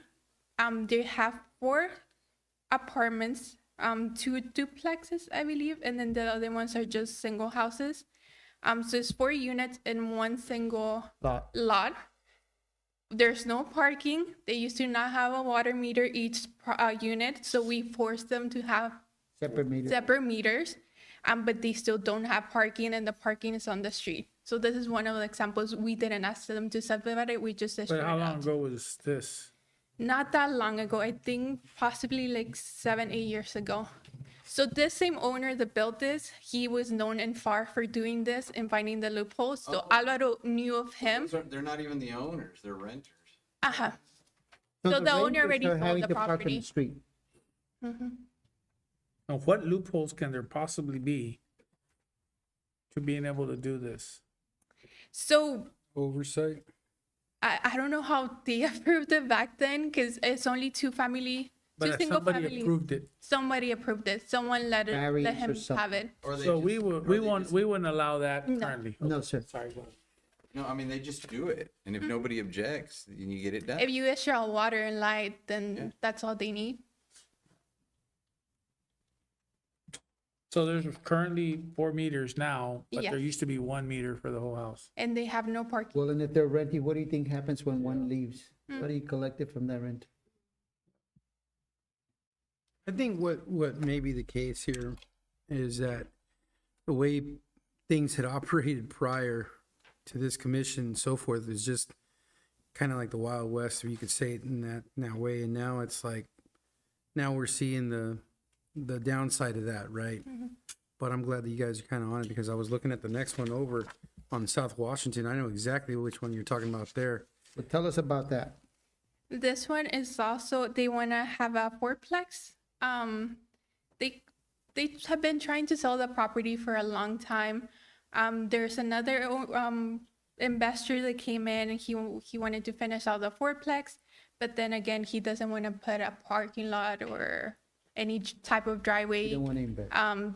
They just want to finish it out, rent it, Make- have the It's been residents an park in the apartment since street. I was in high school, man. Yeah. I used to give a friend of mine a ride there.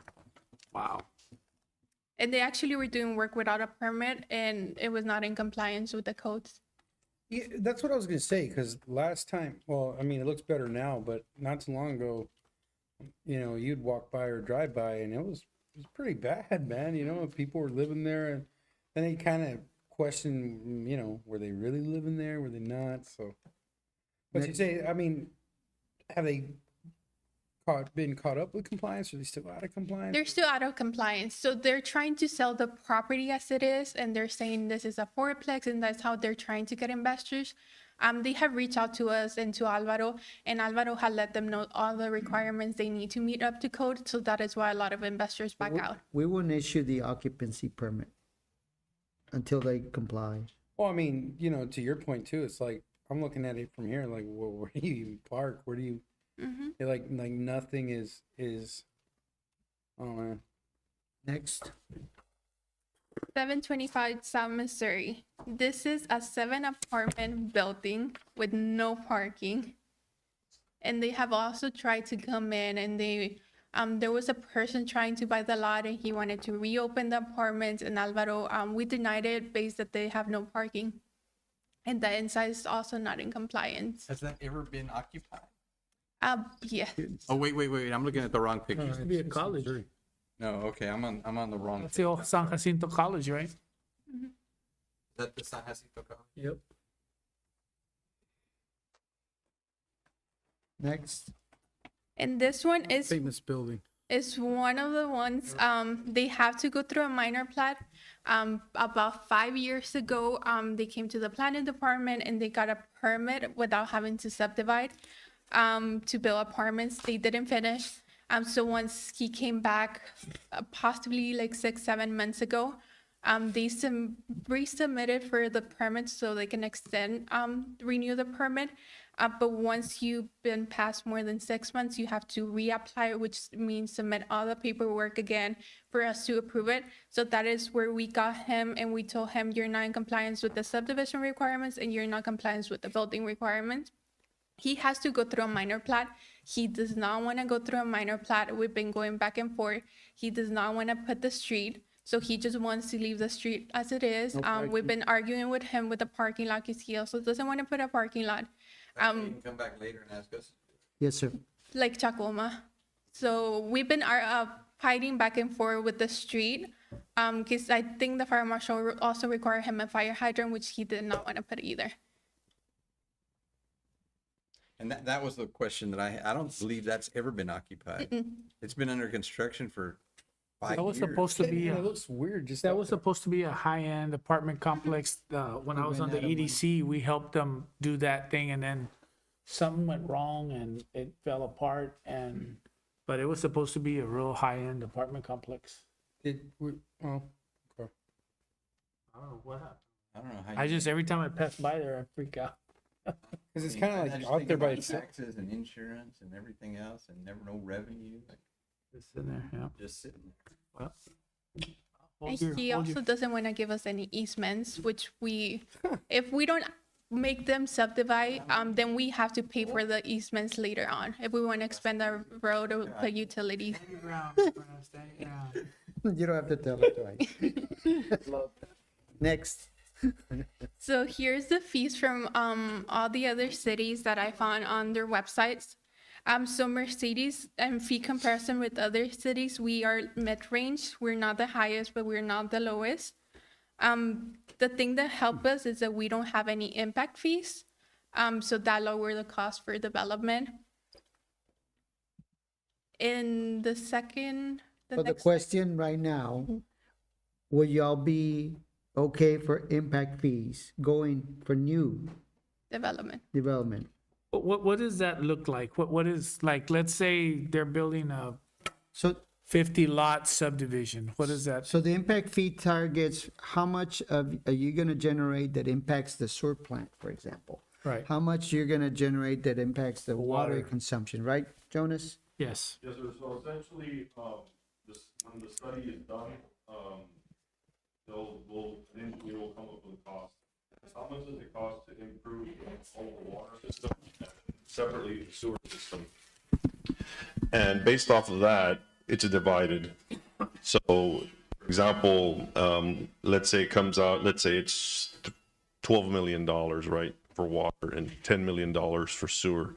So that'll be divided into categories by lots. So every lot, let's say it's going to be $2,000 for water. Let's say it's only $800 for sewer. It just depends on what the capital improvements plan comes back as, the total cost. And from that point, council approves it and it moves forward. But then you should not be in a situation we're in now where we're having to go and find a grant to be able to catch up or keep up or maintain if we have to expand or add because we're adding more rooftops. That is correct. So all of the improvements that we can think of for the next 20 years can be added into that capital improvement plan. And then we divide that cost by lot. And that's what the developer will pay when they come in. There'll be one for water and there'll be one for sewer. So in the case when the impact fee, let's say it's paid, let's say we have a plan, impact fees are in place, those funds are tied specifically for that purpose only. They cannot be used or misused for anything else. Is that correct? Correct. By law, it cannot be used for anything else. It'll go into account for water and an account for sewer. And every year we have to update that. And we also have to show proof when we do use money from that account that it was used specifically for this particular area that was identified in the capital improvements plan. And is there any, go ahead. Strictly for new development, or my question is, say somebody wants to come buy a couple of lots in town, and is that, how does that affect them, or does it affect them at all? So generally, it applies to new development. Only. Yes. So the council can make that, we can make that decision when the time comes. When the study is done, we can apply it to for example, at the subdivision process is usually when these fees are applied. So where it really adds up is like the new development we have now next to the mall. Right. That component there alone. I just don't want to make, somebody finds an old abandoned house, knocks it down, wants to build a nice new home. Are they going to get whacked with an impact fee? No, And I think the answer to that is no. no, it's but new I've been development. surprised before. So No. That's why I asked. So let's say there's never been a home there before and you have raw land that you're developing. Okay. Right? And that makes sense. Yeah, and that would have to be specified when the council approves it, because generally at the moment of the person subdivides is when those fees are applied. So if So it's we have not- to be careful with that. That's a good point, yes. We do Subdivision. not have impact fees yet? No, sir. That- So that- this is proposed or what? No, no. We show water impact right fees, Water impact. sewer but there's impact no fee. It's a water right fees and The then there's water overtop right- Water fees. rights, but there's no No, impact. no impact fees separate. Impact is like Yes. general fund impact. Yes. So like Mission, McAllen, that those have the 1,500, 2,900, 5,900 for Brownsville. Those are true impact fees. Yes. Oh, they're not limited to just water. No. Water plus everything else. That's why they're so high. So, man, and then over here, I'm assuming building permit, $7 per thousand, and we're 30 cents per square foot. $7 per $1,000. I'm trying to figure out is, like in our case, like what we were talking about earlier with taking away taxes, right? So if we're hitting somebody up, are we gonna help out somewhere else along the line here because it's now, You have to absorb it somewhere. like, are we gonna absorb something else? Or do you think we need to keep everything the way it is and then do the impact fees? I think you're gonna keep this the way it is and you have new impact fees coming in because we don't look at development right now and says, how is that gonna affect the sewer plant or the Yeah, water right plant? now, yeah, we're only looking at like passing along costs of like the meter and all Yeah, you know, well, and you know, water rights, so you know you have to pay X amount for water rights because on the average, your property will consume based on the development. Is there a simpler calculation than 30 cents per square foot plus $395? I mean, can we? That's the most simple one I could find. That's the most what? The simple way I could I find mean, it. we can't just charge a flat fee per square foot or go to Well, the it's because- $1,000 valuation or something that's. We go 30 cents per square feet, but then you also have the CO, you still have the plan review, the rest check review. So it adds up to I think those it's more little where she prices. put it. So basically, $395 is a flat fee no matter what. So I guess Maybe it you could can separate those yeah, maybe it could have So been it's 30 cents. and define what you just said. Yeah, it's 30 cents per square square foot foot per plus. building permit, and then $395 for some other stuff. Yes. Roughly. That makes. I mean, honestly, we're only in the middle because of Mission and Brownsville. We're a little on the high side, but so are other people. All right, that is what it is. It's still less than the whole 7,000 or whatever people were saying. Is there a time where, okay, I'm missing the permit stuff. So if, okay, wait a minute. Did you mean a plus sign or equal? Cause you have approximately $150,000 value. So it sounds like you may be calculating it. Yeah, I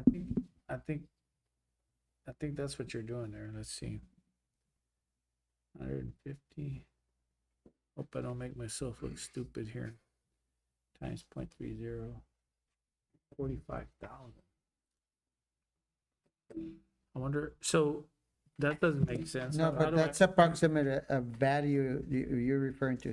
Well, it says building permit is, we're charging, oh, a square foot. Okay, Square my foot. bad. Yes, Okay. sir. Not value. We What's the don't go purpose? by evaluation no more. They used to do that, but the permits will come out way higher.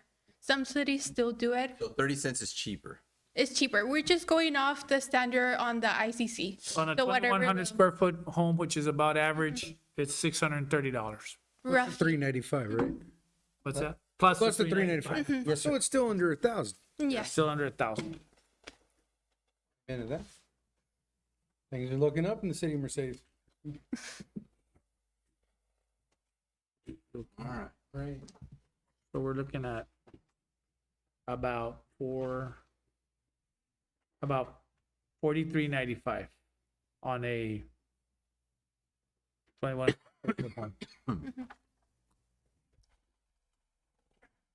Go ahead. If you go to the next slide, it simplifies the subdivision so you can see where Mercedes stands. We are sort of in the higher end on the subdivision review, but we do not have a city engineer in-house. So it pretty much, whatever we're charging The is rest do? paying off. The rest of the cities do, or? Some of them do. Like the city of San Benito, they are only charging the $200 subdivision review, and they're not charging material testing or inspection fees, and they're absorbing the cost. They have So an we are- in-house person. No, they don't. So Oh. pretty much they're hiring someone else, and then they're absorbing the cost, which we are not.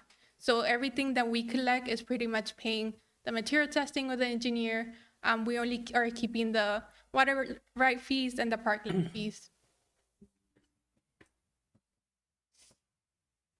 And like the city of Alton, they charge similar to our fees, but they also charge an hour review fee for staff. So whoever reviews it and they take 2-3 hours, they set a price for it, and we don't. We pretty much whatever. Set amount. It's a set amount. We can charge by hour. So we have to review it 2-3 times. We absorb that in our end. In those cases, it's because something came back and they didn't take everything comment-wise, and they're still having to go back with the engineer, and he needs to respond to them and say, no, you still are missing whatever. Usually we do like 2 to 3 reviews per subdivision. For subdivision. And that's before construction. After construction, the engineer does another review. The parkland fees, we are charging $500 per lot, compared to other cities that they're starting to change it to per unit. So if there's a fourplex, we are only charging them as one lot, while they're charging it by unit, so they're getting 4 times the amount we're getting for parkland. Because there's 4 families there. Yes, Yes. and they're raising their fee to $650. So are you saying there's room for improvement?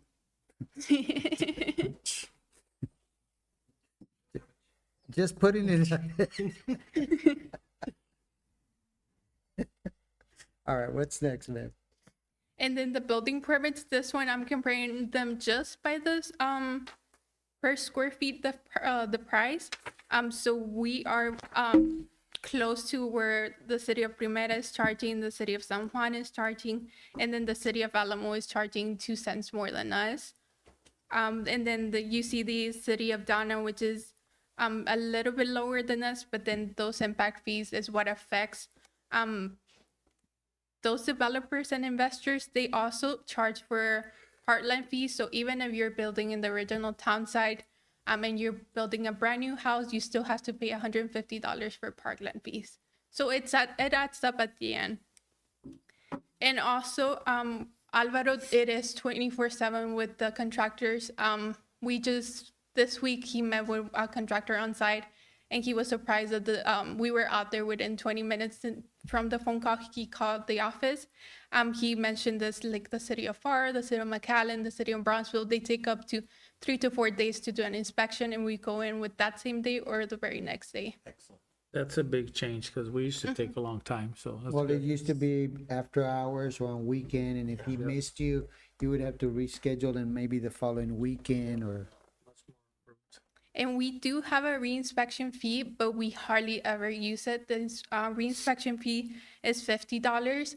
Other cities, if you're not out there, when the inspector goes, they tell you, you have to pay the reinspection fee. They go out again. Or if they see one mistake, they'll fail you. And Alvaro doesn't do that. We work with them. We meet with them at the time they are going to be around the site. And if they have mistakes, Alvaro helps them correct it instead of charging that fee. Rarely used. Rarely used. I think this year we have only used once. How much of the increase, I mean, we've had an increase in revenue in planning. How much of that is due to growth and how much of it is due to, in rough figures, I don't want to put you on the spot, how much is that?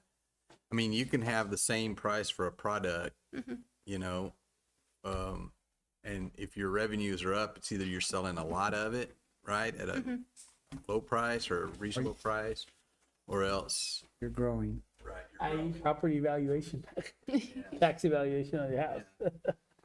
So, I mean, would you attribute to the increase in our revenue to growth or to, Are we charging or more? are we just charging? We're not charging more. We're charging the same since 2022. Okay. I think the city is just growing. I think on 2024, I think we're roughly in 500,000. And last year we ended in 700,000 in revenue. And that's But- subdivisions, permits. But like, for example, on the park fees and all that, and Armando is not here, the Parks Director, but he's been charged with making sure he sits with finance and then go and spend it all and say, be strategic as what you're gonna invest it in that complements what the demands are at the park. Yes, sir. Yes, sir.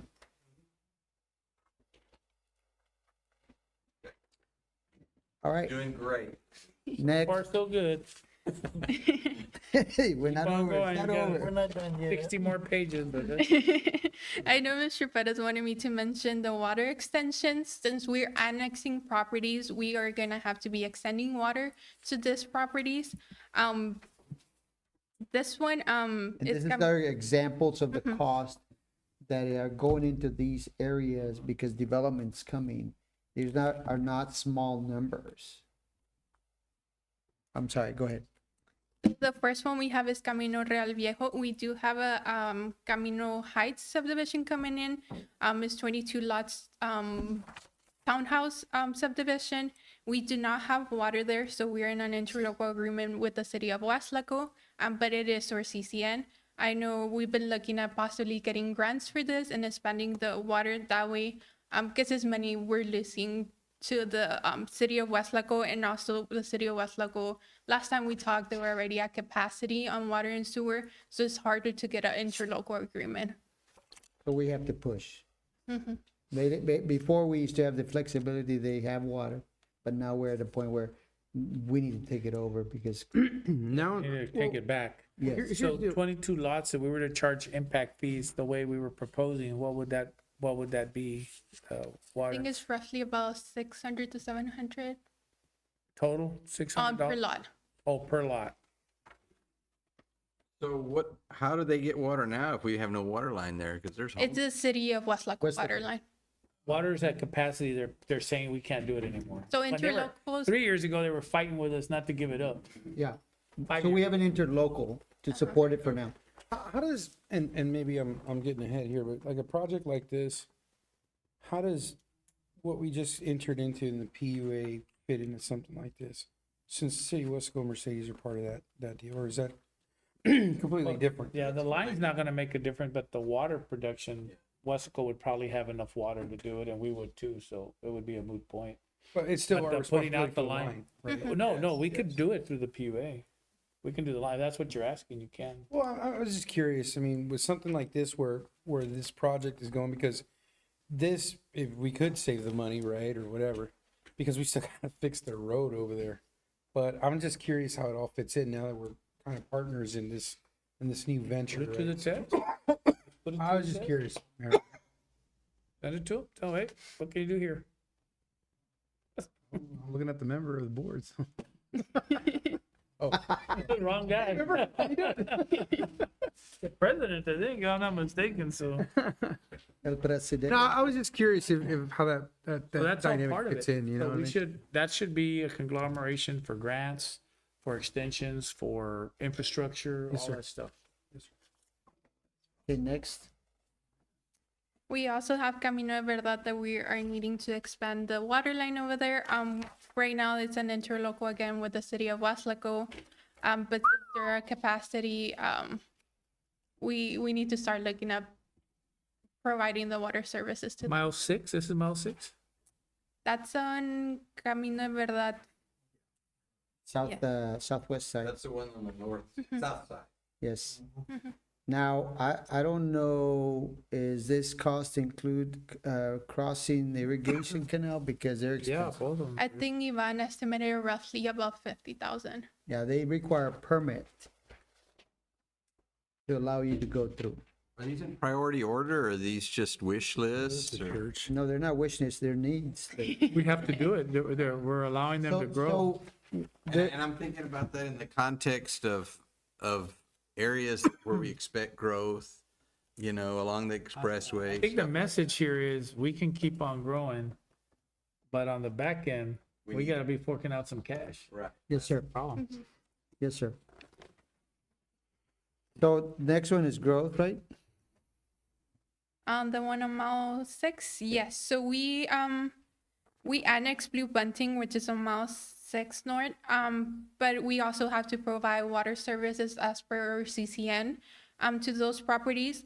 So if we're planning to grow, we have to provide water services to that area. And those are the already developing commission, Salanya, the one, that's what we discussed today at noon. Blue Button. Do what? Oh, yes. Those are under construction. This is going south? With EDC, those are the ones we Yes, discussed with, on the south side. The water lines or? the development's already underway, Blue Button. Oh, okay. I heard Bill Button. No, But I Blue. heard you. I was like, are they expanding or what? Okay, all right. I caught up. And since we annexed this property, we need to extend water by 2030. So we're given a 5-year period.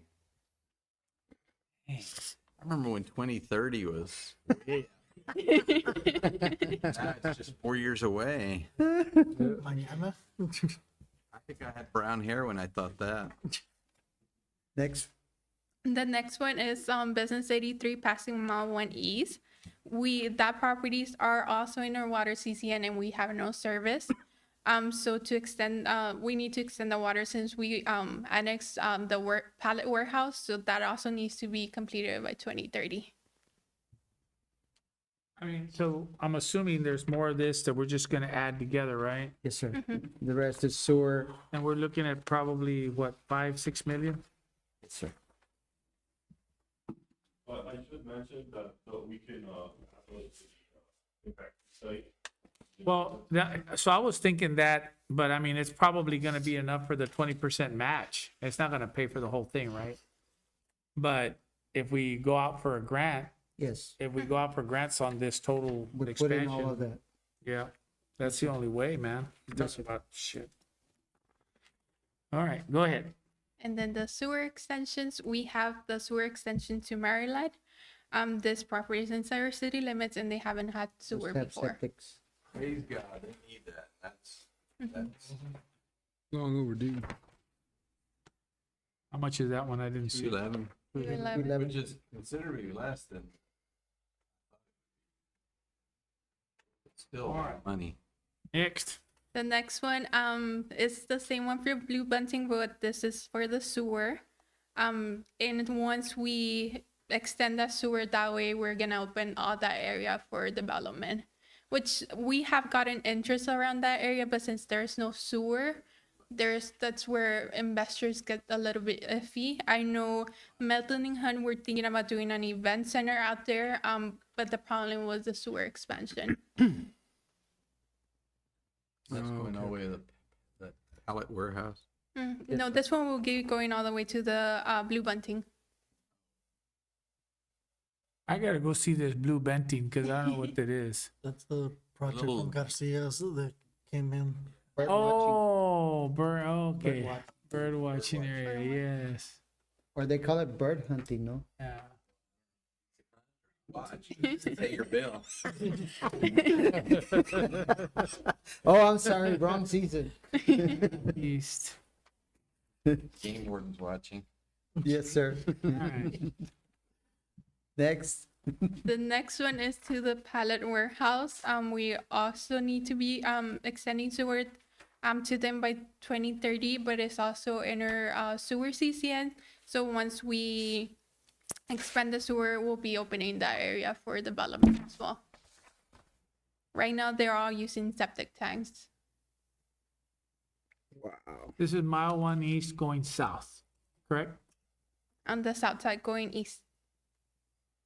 a bit. So off of the, Business Yep. 83. yeah, where the, what used to be farm field, Mm-hmm. right next to the levee, Mayor.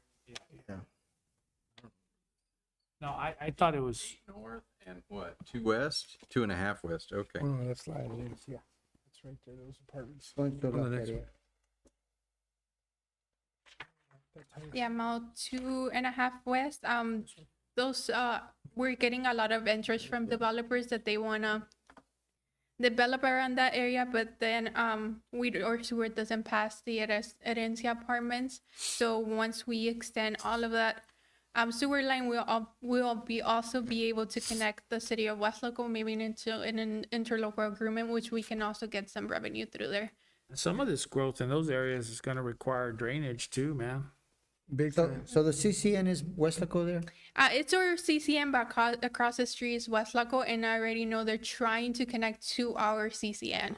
So there's developers coming to the city asking if we're gonna extend the sewer because they want to develop down around that area, but West Laco doesn't have the capacity I yet. thought the CCN there was North Alamo Water Supply halfway up. Sewer. Oh, We have on- sewer. Sewer. Oh, We have sewer. sewer, okay, my, The water CCNs, they have been slowly being bought out and given to the city of Mercedes by the developers. okay. So we got growth coming pretty Mm-hmm. much. Now, don't forget, we're cleaning up mile 2.5 west Yes, as part of the agreement with the county as a project. So I don't know where this comes in as far as when that's being done and the easement and if it's already in place or not. Right on my property but tax. be nice to do it before the street is improved. Before we run out of property tax. Yes, sir. Don't tread on my property tax. All right, who's got this doozy over here? Comprehensive Animal Control Plan. That's coming from the.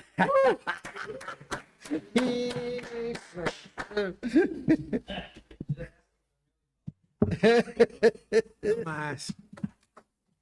Thank you. That was awesome. Thank you. Good job, Denise. Thank you, ma'am. Job. You keep up the good work. Great job. All right, Frank. Oh, come hey, on down. Denise, that, when you come up with that list, is it gonna be available on our website? Yes. Perfect, thank you. Good evening, Mayor, Commission. I don't know if I'm going to get a PowerPoint. good job based on what I'm asking for, but we have a plan. And really, the animal control topic has been obviously something that we've been at it for a couple of years, and we've been trying to find some sort of solution and something. So I think we should start with this plan. At least this is just something we put together that I think is needed to get entertained early because of all the fees that I think in the previous years we've been paying another city, right? I didn't provide that sheet, but I'll go down the numbers. Yeah, I have the previous 2 years of what we've paid. So I'll start off before I show you the plan. Just know that in the past 2 years, we've paid a total of $99,655 in animal control fees. How long? That's 2024 to 2020. years? Yeah, 2024. Fiscal year. Yeah. To 2023 to 24 to 25, because we just started 26. I don't have it, but it's 2 years. In 2 years, we have paid a total of $99,655. So 50,000 a year, more or less. Yes, sir. Más o menos, yes. And that is also because I know that when I came in as the chief of police, that's a topic that happened even before me. I had been very careful as to how we're sending animals over there. Part of the plan had been trying to release these dogs, rehoming them as fast as we can, and so we can avoid from escalating from these fees. We have been doing a little bit better this year, but however, it's something that has to get talked about to creating a facility for animal control. No, Chief, you said it was 99,655? Yes, sir. Did I hear correctly? Yes, sir. So again, when we started this, I know it was back like in 2019 when we actually started sending the dogs over there. So I haven't compressed the numbers since then. I just gave you the past 2 years and the combination of the past 2 years. So it's going to be a lot more than that. So just to give you a summary of the animal control plan, it is to protect public safety, reduce stray and abandonment animal populations, ensure humane treatment and care, improve operational efficiency, reduce long-term liability and costs. So part of this requires different phases in the facility, starting from the location. So the location that we looked into first, and I know Mr. Perez has, I think, another one in mind, I'm not sure, but where we went to go visit, Very preliminary. it's very, very preliminary because there's open talks about where, if we do decide on moving forward with an animal shelter, I got to give you guys options as to what we've seen. And one of them had been at the CCS location only because we did go over there. I know that it's partially exposed because of the chain link fence that it has, but we did talk about fencing it with a wooden fence or putting black tarp in that area.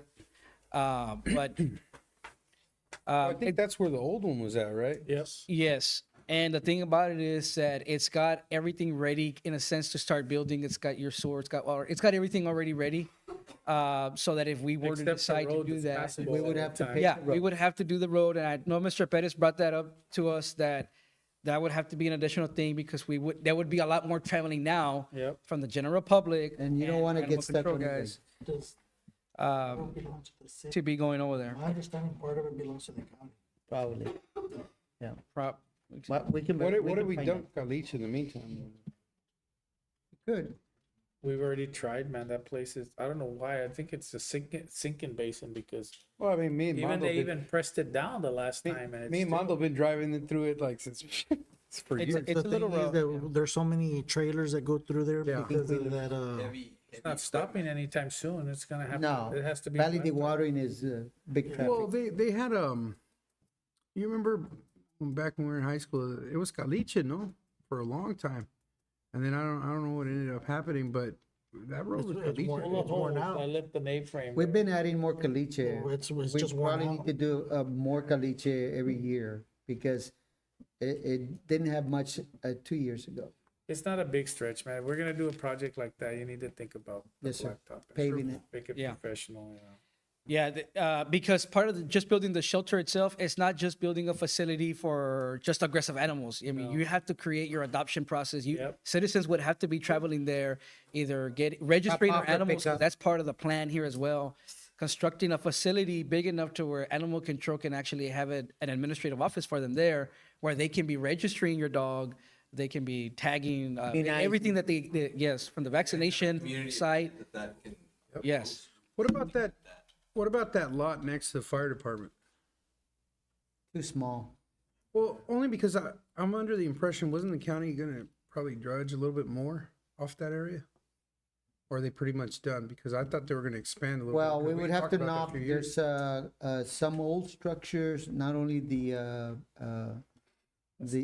yeah, that, I don't know, what was there, sewer plant there before? So those old structures would have to be removed. Well, a sewer plant and a kennel, a dog, that's where they would take the dogs back in the day. But it wouldn't, you didn't have to have everything you have now. Yeah. And keep in Also, mind that- we can talk about, I am looking at a second location, Okay. but I still need to go and get it appraised. I've been meeting with this owner. I finally caught up with her after 2 years. I met with her 2 years ago, followed up. She seems to be in a better place this year. I met with her about a month ago, and she's just looking to do something small in her area. She's got about 30-some acres next to the sewer plant, okay? Right next to it. One, it would serve dual purpose. You're right across the street from the vet there. Well, and they would serve a dual purpose because if the property is next to the sewer plant, if we needed to expand the sewer plant for any reason, you have room for that, plus for animal control. We probably would have to get it appraised first to make her an offer, but she's open to it this time. Last time I talked to her, she wanted to think about it, and now she's asking if I can have my own piece and you can help me get water. I'm ready. So, Awesome. working on getting it appraised. That's an option. As long as it doesn't flood. Correct. And keep in mind that Bless. because we get an aggressive amount of calls for animal control. And what I mean on the aggressive amount of calls is for the bad dogs and just as much as owners trying to relocate their dogs. So we're not trying to, so if they lose their dog and animal control has it. Surrender? No. So like when a dog goes, leaves the house and our animal control locates that dog, if we take it to Westaco immediately and it's under their care, there's a possibility that if they don't claim it within a good time frame, they can possibly put that dog down because Yes. it's happened before. And so a lot of the, It's a small Yes. window. so Have the space. we don't have the full control if we don't have something here. Where in today's world, we have a lot of people that are huge animal advocates, and when we take animals over there, we can't physically do much of it. So we would have to be taking animal control officers from the road here to go to Westaco, have a citizen from Mercedes drive to Westaco, meet with them over there, and work out a process with them on trying to release their dog. So again, I know that something like this would essentially reduce, like it says there, citizen complaints and legal exposure. We have met with our judge before about how can we keep an animal when we cite a person and we give them those 10 days to come to court, right, or the following week, we need to hold that dog for X amount of days. You can't put the dog before the person comes to court. So we wanna avoid the possibility of that happening. So you need to have a facility where we can properly either have a proper adoption process for the animal, which I do talk about here in this plan, or having certified animal control technicians that they can euthanize animals the proper way after a certain dates and stuff like that. Obviously, some of the key, if you look at the next slide, some of the key requirements regarding zoning compliance, coordinating with Texas Commission, environmental quality, drainage. wastewater, Texas Department of State Health Services, which I have gotten with before. They have given me a rundown of what we would need to certify a facility. And there are things that they would come in and inspect it on a yearly basis. So after constructing your facility, you still have to do all these things to maintain that clearance year round. Yes, and I have a detailed list of what it would need to pass inspection and initial inspection too. But you are looking into investing into something with water, sewer, electrical, drainage, and flood prevention, like we talked about.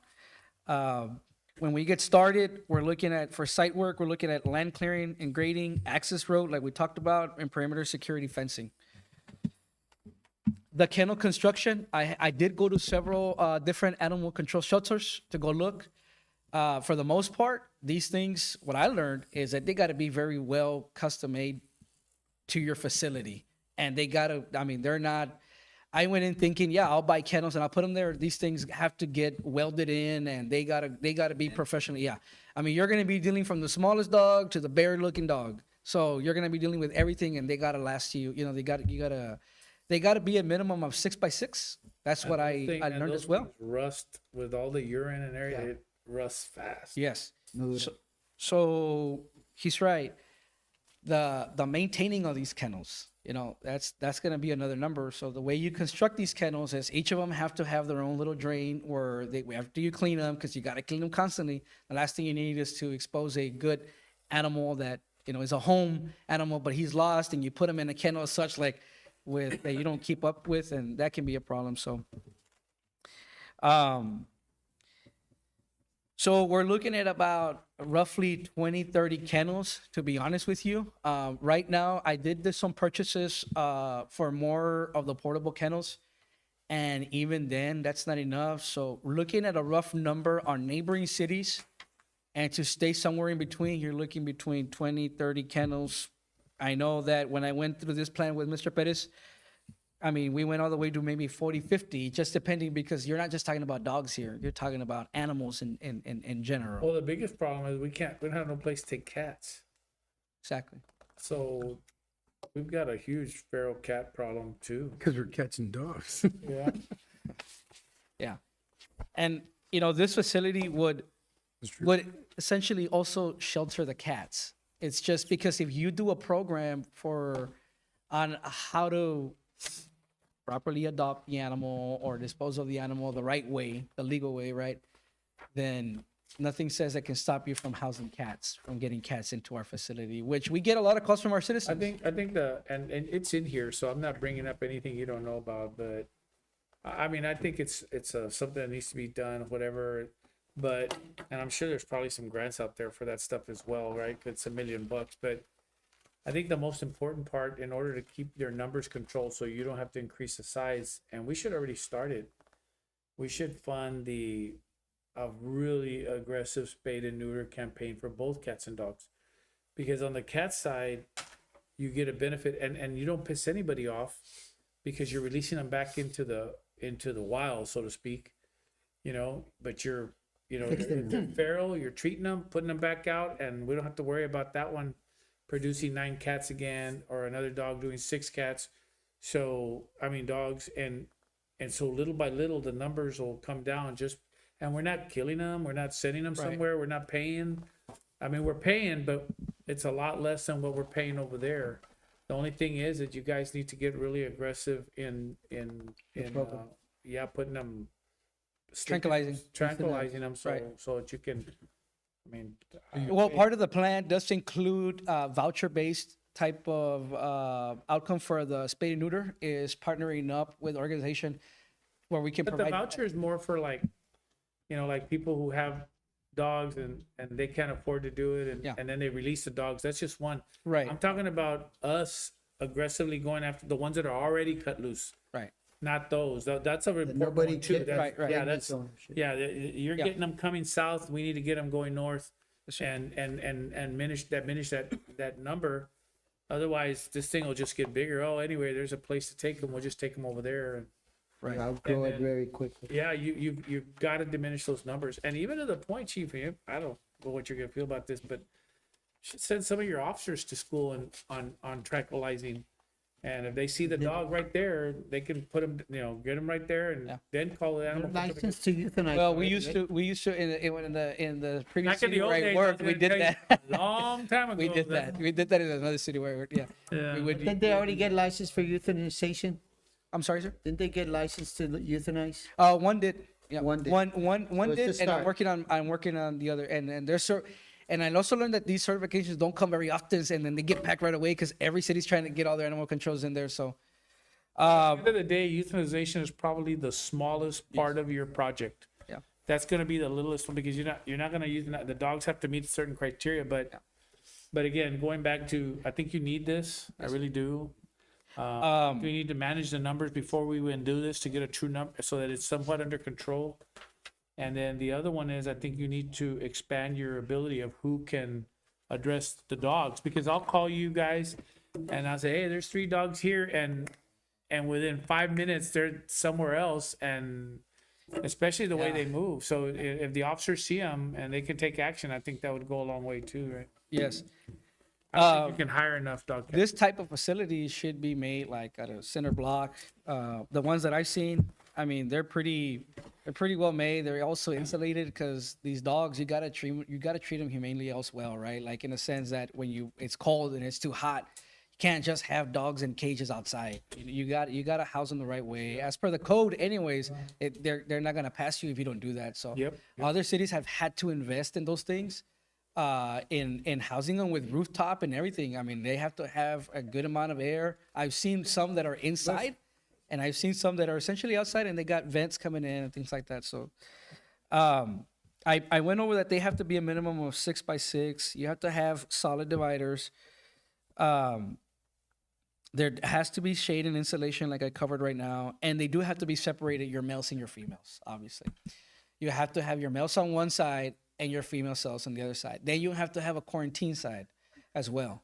You have to have those dogs separated that are quarantined as labeled as aggressive dogs or pending anything. You got to keep those dogs separated from the regular Are you dogs. supposed to be trying to convince us to do it or not to do it? Well, I'm giving you the well. The thing You're is, doing a good job of convincing us not to. well, the thing is that this is the right way to do it. No, right? we're good. And- we're good. They have everything. Yeah. And I just want to cover everything so that you know that when we get the citizen calls, it's like everything I have to work around with as a department. We all do have to take these things under consideration of how the proper placement is. So because I've been asked as a chief, why can't we have our own dog facility, right, or whatever? So this is what it takes to even get started in one. Yep. Property taxes anymore, that's why. Yeah, we're not gonna. Have But if we could do something, I see the range that you have here, and I don't know what accounts for that range, but if there was something we could do to get us started where it's Can scalable, build on it. yeah, that would probably be good.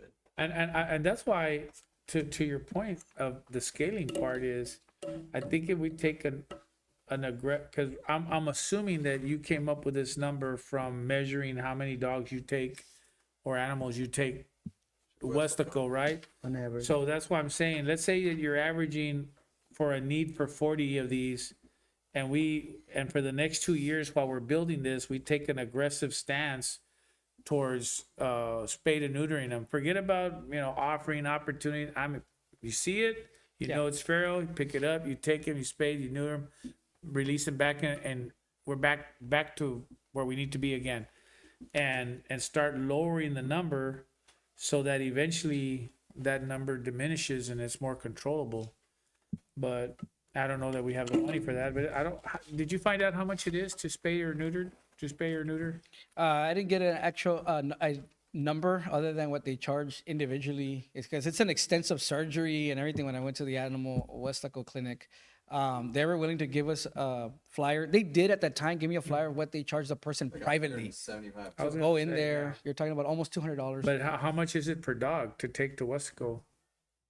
I don't have the exact cost because per dog, No, to I just have a yearly fee. I No, just to have a take the yearly dog there, Yeah, from here to Wesco, like, I remember the fee. They got a whole list of fees. Yeah, we have a whole and we just did the new not too long ago that new new that contract. they increased it because now they're registering every single dog that we take over there. But I'll touch on that a little bit right now. Really, I asked for the yearly fee, my yearly number, Those are the numbers I gave you. I don't have it on the top of my head, Mayor. I'll get it That's fine. because I can't recall just on the top of my head individual dog on how much it is to take over there. We roughed it an estimated cost between 295 to 660,000 just for the everything that has to do structured wise to get the facility going. That's kind of what we roughed at, and that obviously you can see plumbing, drainage, kennel construction, site preparation, building structure, and HVAC systems. That is just a rough estimate, really. Also going based on, well, how much did it cost your guys to do it? Well, it cost us this much. Well, how much did it cost your city? Well, it cost us X amount. So we're looking at these numbers for staying somewhere in between, or yeah. But then of course we have to go through an actual We have to engineer subdivide. to go.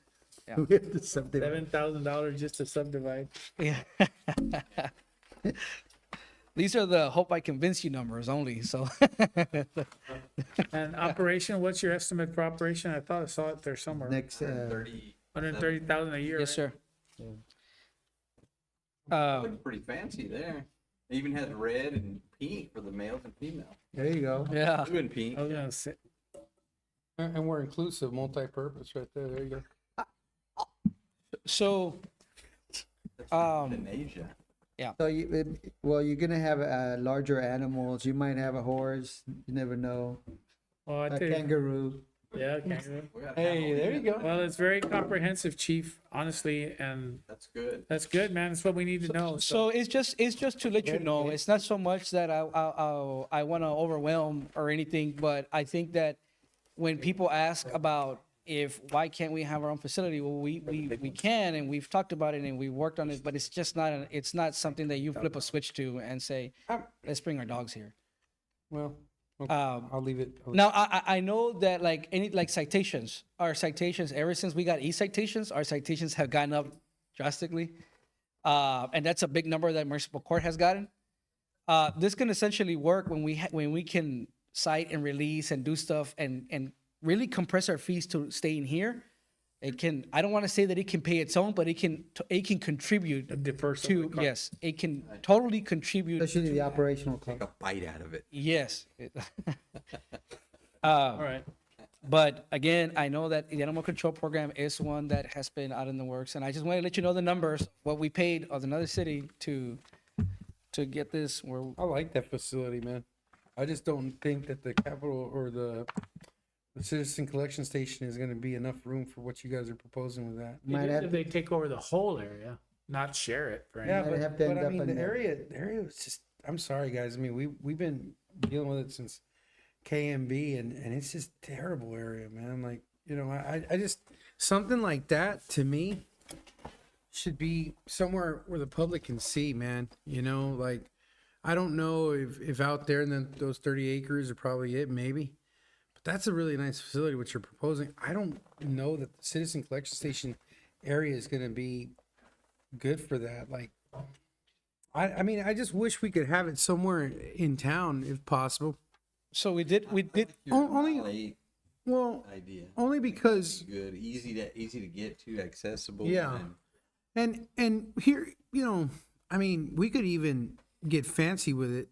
You could add a little dog park next to it and host events where you could have adoption things where people can go and see the dogs and kind of like, I don't know, you guys ever seen like the pet stores do that? Kind of have Sure. dogs out there. The Humane Society brings them out. And, Lastly, we did partner up with an organization that, if you saw, we had to cancel our first pet event, but we did partner up with an entity that's willing to, if we want to open up the dogs for adoption that we're trying to get them rescued, they'll groom them, do the nails, do what they have to do, and even work on some vaccinations so that when we release a dog, we're not just releasing, the dog in bad shape. We did partner up with them. They're fully on board. They've already done that to several of our dogs, and it's worked. And we did do our first pet clinic, but we had to cancel because of the weather. We're working on a new date, and that is for microchipping and record keeping of animals, registering dogs Spay locally. and neuter to it, dude. Add spay and neuter to it. but what? So the event Donna, going. they're all over that thing, man. So the event next week is not Nothing to do with what you're proposing, right? Because I saw something on, No, the Facebook one had to do with a pet clinic that we wanted to do a pet event at a local park where we register animals, parvo shots, all your vaccinations, things like that. And we can do that anytime you We, reschedule. we were gonna we haven't decided on a new date because now I gotta get back with the people from the vaccination That was a clinic good deal. and microchipping. dog But I mean, they're size. offering $5 microchipping. They're offering $5 microchipping. So Wow, that's cheap. Yeah. but they're also including other, Yes. like, rabies and stuff. other wait. other vaccination. Wait, Chief, and for something like that, do they provide the owner?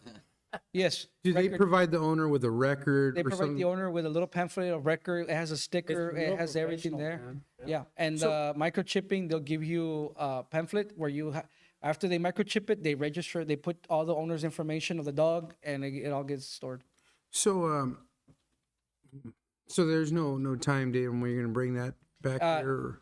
Or- No, because we rescheduled our autism event, but we haven't touched on the pet animal. When we reached out, the vendor has to be, the clinic needs to be available. That's the most important part. Yeah, the Yeah. clinic. And Okay. during that time, we were iffy because it was on a Sunday. So, Great plan, chief. I like it. yes, sir. Thank you, sir. Alrighty. All right, streets. Yeah. Mayor, could we get like a 2-minute break real quick? Yeah, let's give a Can we- 10-minute break. Hey, you We're gonna- get a free boot shine. Be a softie now, We're gonna man. do a little break real quick. Oh, 10-minute break. Everybody go get fried chicken. Pizza from Walmart, huh?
Mayor, City Good Council, evening. Mr. Pettis. Okay, thank you, Tom. Thank you. Appreciate I it. love you guys. Gentlemen, you guys have been presented a list of streets that we have identified. Hold on, let me give you my list here.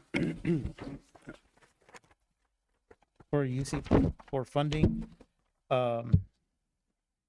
It's quite intensive, as you can see, but once So the again, first part is Urban County is covering those streets. And they have it by year, right? So Correct. some of the, now, Tiger Crossing, Alexandra. Holy yes, sir, cow. it is. Yes, sir, it is. why are you so serious, Tom? Well, Because anytime you talk to streets of Tom, Tom's like, ah. actually, I take it very serious because it's not just streets. You got to look at the infrastructure as well. You know, you got to look at water, you got to look at sewer. So we got to plan this very, Alexandria is Tiger Crossing, you said, right? Yeah. The one that's- So you guys did some patching over there or what?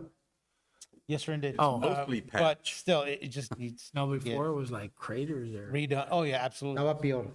Yes, sir, indeed. So that needs to get totally redone completely. Mr. Posadas and I, we walked it a while back and I believe you. Where's that one at here? It's on this list right here, 58. It's on a list. Oh, okay. I thought it was That's on. what I'm looking at. I don't Yes, know sir. if that's what you're. Yeah, it's right here. No, I'm looking at this. Oh, right here, it's right behind it. You gotta keep going. Oh, okay. It's on page 55. Yeah. 59, page 59. Can't see it. It's on the bottom of the picture, but No, it's because I was still on the list of street projects, I guess. Go ahead. I'm listening now. So once again, dealing with the UCP, you got to meet a certain percentage for funding of 51%. Right. And how they base it off, once again, people in the area have to benefit from the improvement. But once again, talking about streets, it's looking at the infrastructure, water and. So Tom, Commissioner, or Dr. Salanya asked you a question, and I'm sorry if I didn't hear it, but this order of 1 through 29, is this your idea of, That is this correct. priority, Yes, sir. by priority? Yes, Okay. sir. All right, go ahead. So, Keep going. so the whole purpose of this is give you an opportunity to say, do you know a street that's worse off, that Than that is one, not yeah. there? And you like to put it in there, at the end, when we get to the budget cycle or component, if we have 50,000 or $500,000 or $1 million that we are able to put to streets, you'll have an idea, because you should have a cost, as how far that's gonna go, okay? So if there's some street that you see, hey, that needs to be closer to the top, this is your opportunity to, work from a economic standpoint, but I think one of the benefits of planning like this is that if we can set a scope of work, I don't know if it saves us any money to find a contractor that's willing to do all of it. I mean, I know you might have to separate out those streets that have to get handled through urban program funds or that are cost shared with the county and Right. and other things, but the things that are going to be paid City for alone. strictly on city, right? if there's an economy of Scale. scale there that we can take advantage of where they, because I don't know how that works, but if you like Washington Street, we hauled those people all the way from Mission or wherever they came from. They did a wonderful job, but they came all the way over there just for 2 blocks, or I think maybe it was a little more, but I don't know. But I would have to think that if they're going to do a bigger job, that we might get a better price, Yes. especially if we bid it all out to multiple companies that have high capacity to do that. And that company, seemed like they would be a good candidate anyway. I want to address, I guess, I don't know if I'm getting ahead of myself or what, especially since we're talking Alexandria and Tiger Crossing, the elephant in the room, which is 10th Street. And specifically on what just happened, and no need to kind of go over that again, but I know, Albert, you addressed that, we spoke on that about the bridge and what's going on there. So some of the information, which is key to this. Yeah, Jonas was there with a TxDOT inspector. What we did there for today or yesterday Yeah. was inspected by TxDOT. We're going above and beyond. We have the engineer that was here earlier today. He's doing bridges in other cities, so he's familiar to deal with bridges. He's gonna go and follow up this week, before the week's over, analyze from the engineering standpoint, from the city's perspective, because we know the traffic that goes by, school buses and all that, and the importance, okay? But to start off with, we got called by TxDOT, not social media or anybody. Yeah. And we went immediately, addressed it. TxDOT inspector was there. Jonas saw them. They communicated. He okayed that. And we are following up with our engineer to make sure what else needs to be done to make sure we don't have a mishap in the next 30 days, 90 days, or 6 months. And that's key, and that's why, I mean, I'm looking at this, and I was preparing for this last night, but I'm thinking, depending on what comes out of that study, right? Huh? We may have to move our attention there. God forbid that, you know, something comes up. But the road is bad. I know that there's been an issue with the sprinkler system with Dollar General because all that water keeps getting thrown out into the roadway right there in the corner of 10th Street and Rio Rico. So we identified. well, hear me out. About 1,000 feet. that Yeah, we need to read. but hear me out. The thing about what happened in that particular incident goes back to what we've been talking about a bit, was that you have a person that had no other way but to walk on that bridge where it's super narrow as it is. You got traffic going east and west.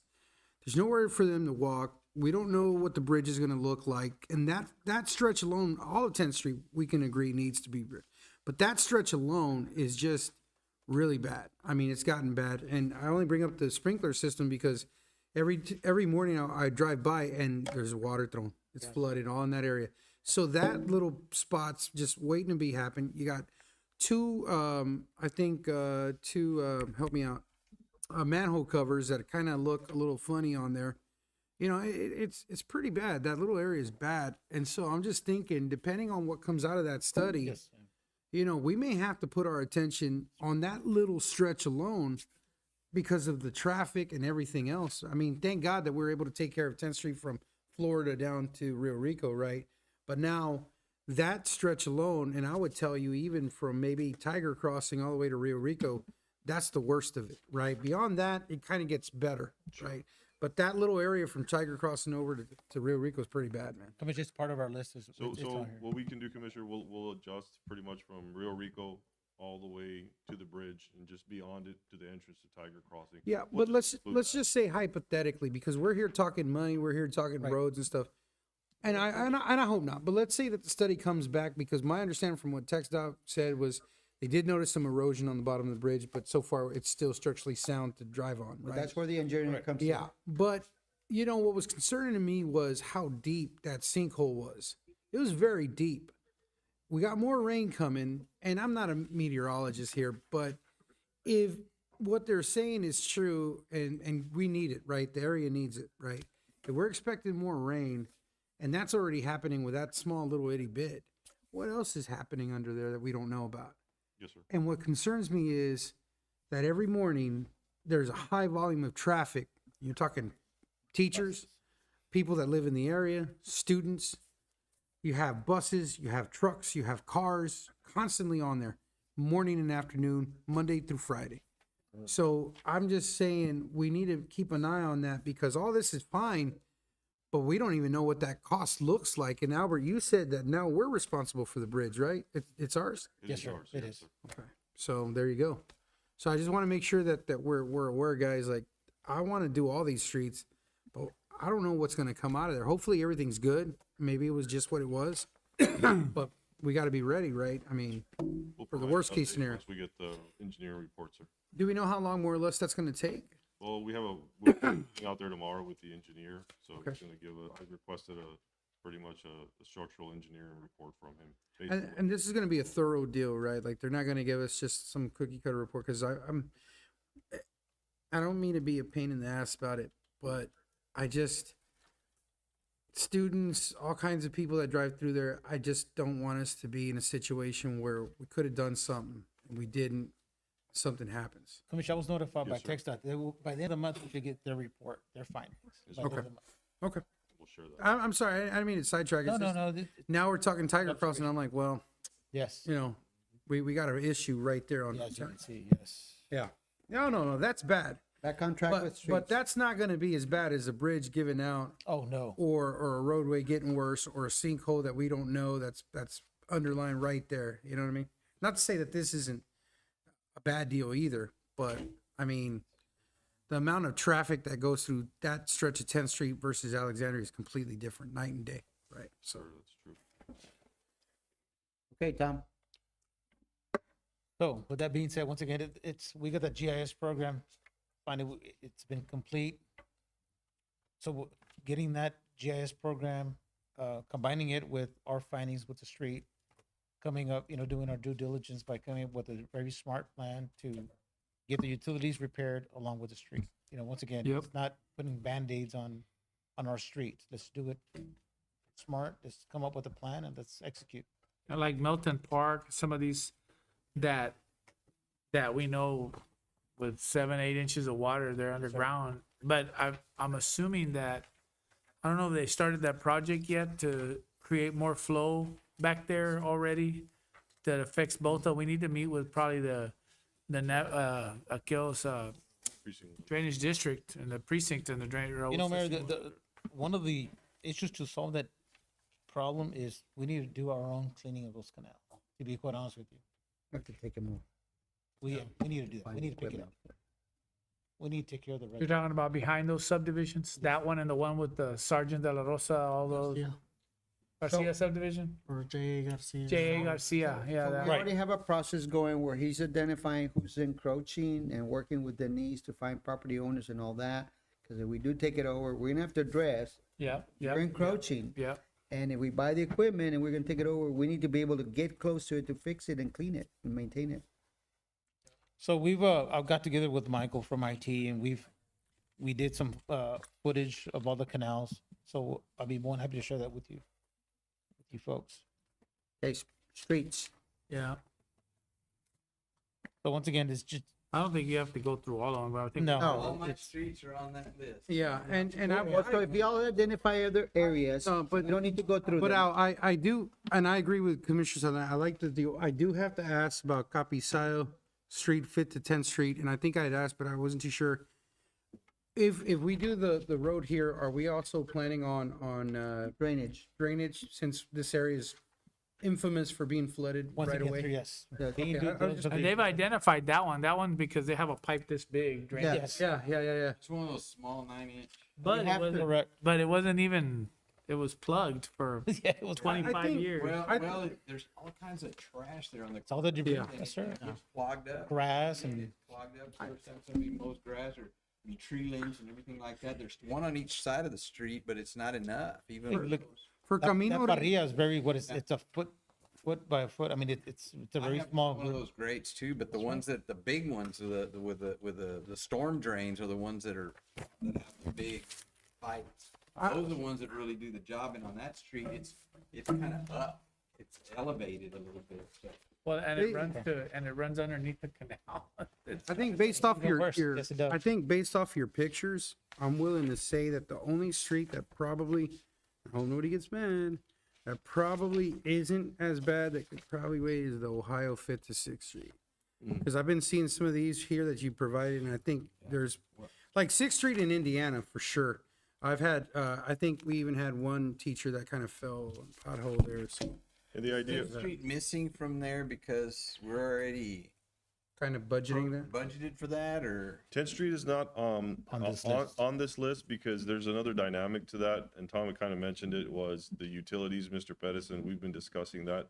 So that kind of puts that project on 10th, it's in a whole other category in terms of cost. But you're gonna know about it and you're gonna be able to say, you need to move it up. On the Camino Real Viejo, are we just handling what's ours, or are we gonna do some interlocal? Because I know part of it's ours, part of it's We're Westlaco. working on it. Okay, Yes, okay. And we're also, what is Camino Real and Camino Viejo? correct. Both of those, we're also working with the county as possibly them helping us out with that too. Now this one is my favorite, because our predecessors there decided to make it a road, Yes. and, just kind of, all right, so- well, your road now. It's is it the Chacoma Street? Chacoma. Oh, Yes. Tacoma, There's yeah. like 5 pictures of it for a reason. Allowed to there was a subdivide. bunch of flags there. The last time I went, like there were putting in utilities or Yeah, storm. yeah, or- yeah, yeah. We have the center lot, we had it staked out so that we can know, where those flags were is actually the center of the street where it should be, believe it or Where not. it should be, correct. So what are we preparing to do there in that The area? engineer had to go and measure what is the easement that we really have. You're saying that the manhole covers for the sewer that were on the side of the road or in the center of the road? Correct. Correct. Holy. They're in the. Remember we went by there, Mayor? And we already contacted Texas Gas because that header needs to be moved. There's two headers on that. Are we, I are was we freaking out, bro, keeping remember? maybe some of those When residents kind they of told me that right now. up to date with what's going on? I know we had one that came and had voiced about what was going on. Are we, She has been, yes, sir. okay, are we Well- contacting them, kind of just letting them know And they're what's building going new on? houses there. How many houses did we see, Ruben? Like Doc? About Yeah. 2, 3? Bunch. No, and then, 3 being built there. and then there's They are another get- one near 10th Nice Street that they're working on, near 10th Street. No, I mean on that street, go with on that? that. That's what I'm street, saying, Mayor. really nice Yeah, houses. there's on our one list. close We've to added it to 10th the Street that list. they're working on. Here's the funny thing about, I didn't see now that one. that the mayor's bringing it up, if they're building new houses, I mean, we have to have some sort of measurement and kind of let them know, like, hey, don't get too comfortable here, because we may have to put a road here, so there might be a Correct. bit of an easement Yes, there, you and know? that is true. So we're gonna get to the point, we're gonna get to the point where we're gonna have to go out there and put some caliche. And when we do that, it's very likely we're going to be Somebody's got, getting into what somebody perceives as their property, but it's actually city. Well, that's what I'm saying. I think we have to take a proactive approach, Yeah. whether it's through the utility, or whether we go ourselves and knock, Get whatever the knocked on case door. is. Yeah, yes, sir. Isn't it easier? I don't know what the legalities are to meet with everybody there, move the easement to where it's That's what at I'm right saying. now. Actually, and Mayor- not move people's, in other words, let's just rework it. Mayor, we've actually scraped that road already, and a lot of residents have come out. We've already thrown some caliche on there, just, not too much, just trying to get it going, cut the grass, cut some trees. They're very welcoming to the idea that. I think as long, and that's what I'm saying. I think as long as we're proactively talking to residents there, letting them know what the plan is, and I don't see why they would fight us. I mean, because they have a legitimate gripe about there not being a street, so it's like, But what well, I'm saying is, if meet us they're- halfway, right? Because we're what gonna I'm do saying this. is if what we're considering the middle isn't the middle, That is, right? Okay. We're gonna have to move. Why not make what is the middle now, the actual middle, work with everybody there? They're not gonna lose any land because, sir. you know what I mean? benefit. It was broken up that way. And maybe that's easier than knocking down fences and moving telephone posts and gas lines and all that, because So tell me again how we ended up with that road there? we got one road that goes right through somebody's house. Predecessors. Yes. This is And the their way it's infinite going. wisdom. permits were issued, Well- construction began, and that was, subdivision wasn't done properly. Somebody went like this, There you go. See, we've already thrown some caliche. right there. Yeah. They started building homes Without subdividing properly. without In subdividing. the subdivision process, it No should have been permit. required. Yep. And there You go get it staked. Should have had a sidewalk, street lights, road. there's no. So the guy got to sell them cheaper. Correct. So they got a cheaper price for the property, but no road, no sidewalks, no lights. So that, Chacoma has been added, we worked with Ms. Jocelyn as well, so we've added that to the list for the Irving County as well. When we get to the design phase of it, one of the concerns is obviously gonna be roadside ditch. Do we have the room? Do we have the right of way? There is gas there, like Tom had mentioned. So, That's not tied into any of the storm drain system. no, sir, there's essentially no drainage there. What? And then not only that, but we're also gonna have to, No like, drain. we're also gonna have to clear the way Scioto Terrace. closest to 10th Street, because you got trees and all kinds of stuff Right. there. Yes, sir. So we're gonna have to clear that too. That is correct, yes, sir. The approach, and also it pours into Avenue C, See that. which going we've north. also added to the list. We drove it, and it's a I'll needed. see Henry, tell him I said hello. So the idea behind the list, Mr. Pettis wanted us to go by and actually see what is the worst out there, what we perceive to be the worst. Of course, we have a long list of 80-something segments throughout the whole city that have been previously identified, but this list is pretty much what we felt, like you mentioned, was a priority. Well, And let I think council- it What is. is the price tag for 1 through 29? Minus Ohio and 5th and 6th. So unfortunately, we don't have any engineering Serious. estimates yet. The idea was to bring this to council and then prioritize based on your Right now, feedback, that's the priority. and then come back with the cost. So, do you want 1 through 29? It says 2026, so I'm assuming that that's all something we want to program here in the next That is year. correct, yes, sir. Yes, sir. And I'll just say this, you know, the reason that I asked that is not because I want to know the specific number. I just want to make sure that, I mean, this is the year to pour the money to this, because we've been spending off the wolves for Yes. several years now. This is, I don't know how much of that we can do. Hopefully all of it, would be nice, but there's, I'm sure gonna be economic realities to deal with. Yes, But sir. this is the year I hope we get to say, Let's do it. thank you, Mercedes, for being patient with us while we worked out our problems and got everything sort of set up, and here's what you get Right. now that we are able to. Yeah, this is bang for your buck. Right. Here's the reward Right. for hanging in there with us all these years while we tried to pay off all our credit cards and loan sharks and everybody else. And I think what's important here is that we're finally taking care of the interior. I think we've done enough roads in the exterior of the city. It's good that we're getting to the root of what's going on internally, and I think that's been the biggest gripe from the public is just, you know, the roads that they use on a daily basis. That's what they wanted to see. So I agree with what Dr. Saldaña is saying. It'd be nice for us to be able to say, look, this is what your patience has led to, Yes, sir. and here it is for you guys to enjoy, right? So, Like, I'd like to add one more that's not on the list that needs to be discussed by you guys to make a determination. Mile One East project. We got a notice that they need an additional $350,000+ for, right? Well, mile 1 and 1/2 east, right, sir? Was- Mile One East. Mile 1 Mile 1 east. Okay. One is the big yeah. one. The one that we're working Yeah. with TechStop and the council. Right. And so there's additional funds that have been identified, Mile one. 600,000 plus, but the county's splitting half with us. So we get County, 350 some plus that we have to come up with for right-of-way acquisition, okay? So the question for us is the count, we can move funds and we can get it done, our part, but the county's not ready today. 1 and 1/2 east. There, today. Today, okay? So it behooves us, the other thing is they have the logical approach would also be, keep in mind, even if we get the right of way today and we paid for it, I thought they already had all the right of way stuff done. no. They identified additional pieces that we're needing, that they missed from the railroad tracks.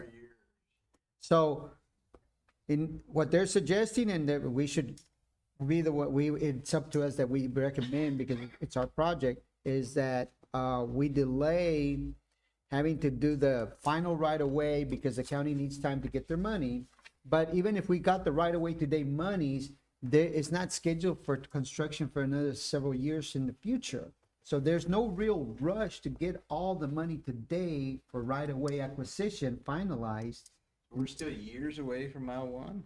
I think it's past 2028 or 2029. Well, it was gonna be a 5 to 8 year project from the beginning, so I mean, So with that in mind, and the reason for that, we're still, from the construction side, for the project, we are still 4.2 million away from filling that gap that we need. There's a shortage of 4.2 million for construction still, okay?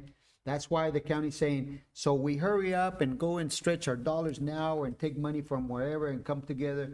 You put your 350, we put our 350 as a county in the city, we give them the 600,000 that they need, and then we still have a gap of 4.2 million for construction. Says, we need to work together. Yes, so we need to come up with a 4.2 million. If we already had that, it makes sense to push the right away right now. Monday? County and city. So whether a combination of earmarks or beg, borrow, and, you know, I mean, we can set aside Well, money still. But for it's gonna 2 get years. done. eventually. yes, sir. But just wanted to bring that to you guys, and you guys have to make a determination. We don't need to say no to stuff. I think we're so far, But I mean, at the end of the day, we can set aside monies. Yes, we're already in though. Just want to pass that on along to you guys. So on the list, I think the fish in the barrel here, which unfortunately are the lowest on the totem pole, is the overlays, right? Those are Correct. probably, Yes, sir. Yes, I would imagine those are something we could probably get done fairly quickly yes, sir. Yes, sir. and then start knocking these other ones down. I don't think we can really, and I don't know what it would cost to do that, but I don't think we can set priorities without knowing the cost. Now, if all of these are an average of, $500,000 each, then. I No, mean, no, I don't think, I would say the Capisao one for sure is a priority because of the flooding issue. No, what I'm saying is if you have, I think Capisao Terrace is, I mean, I'm with you. No, I Capisao. meant Capisao. Yeah, right? no, I'm with you, but the problem is that if one of these streets, if we only have $1 million and one of these streets is 750, but 6 of them equal out Oh, yeah. 500,000, Low hanging fruit. it's hard to do that. These are easy. 21 through 29 are easy. They're all overlays. They're probably gonna be Correct. 50, 60,000 a piece, right?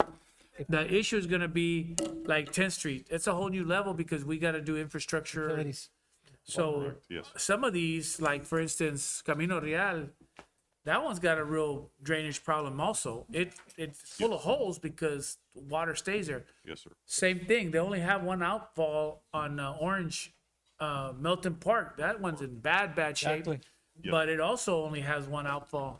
So those are the ones that I'm concerned about that you're gonna come back, you're gonna say, yeah, we could do the street for 100,000 or 75,000, let's say. But we need, $250,000 worth of drainage. For the That's drainage. what I'm afraid of, yeah. Yes, sir. Curb and gutter. Correct. So until we get an engineer to get out there and say, hey, this one's a no-brainer.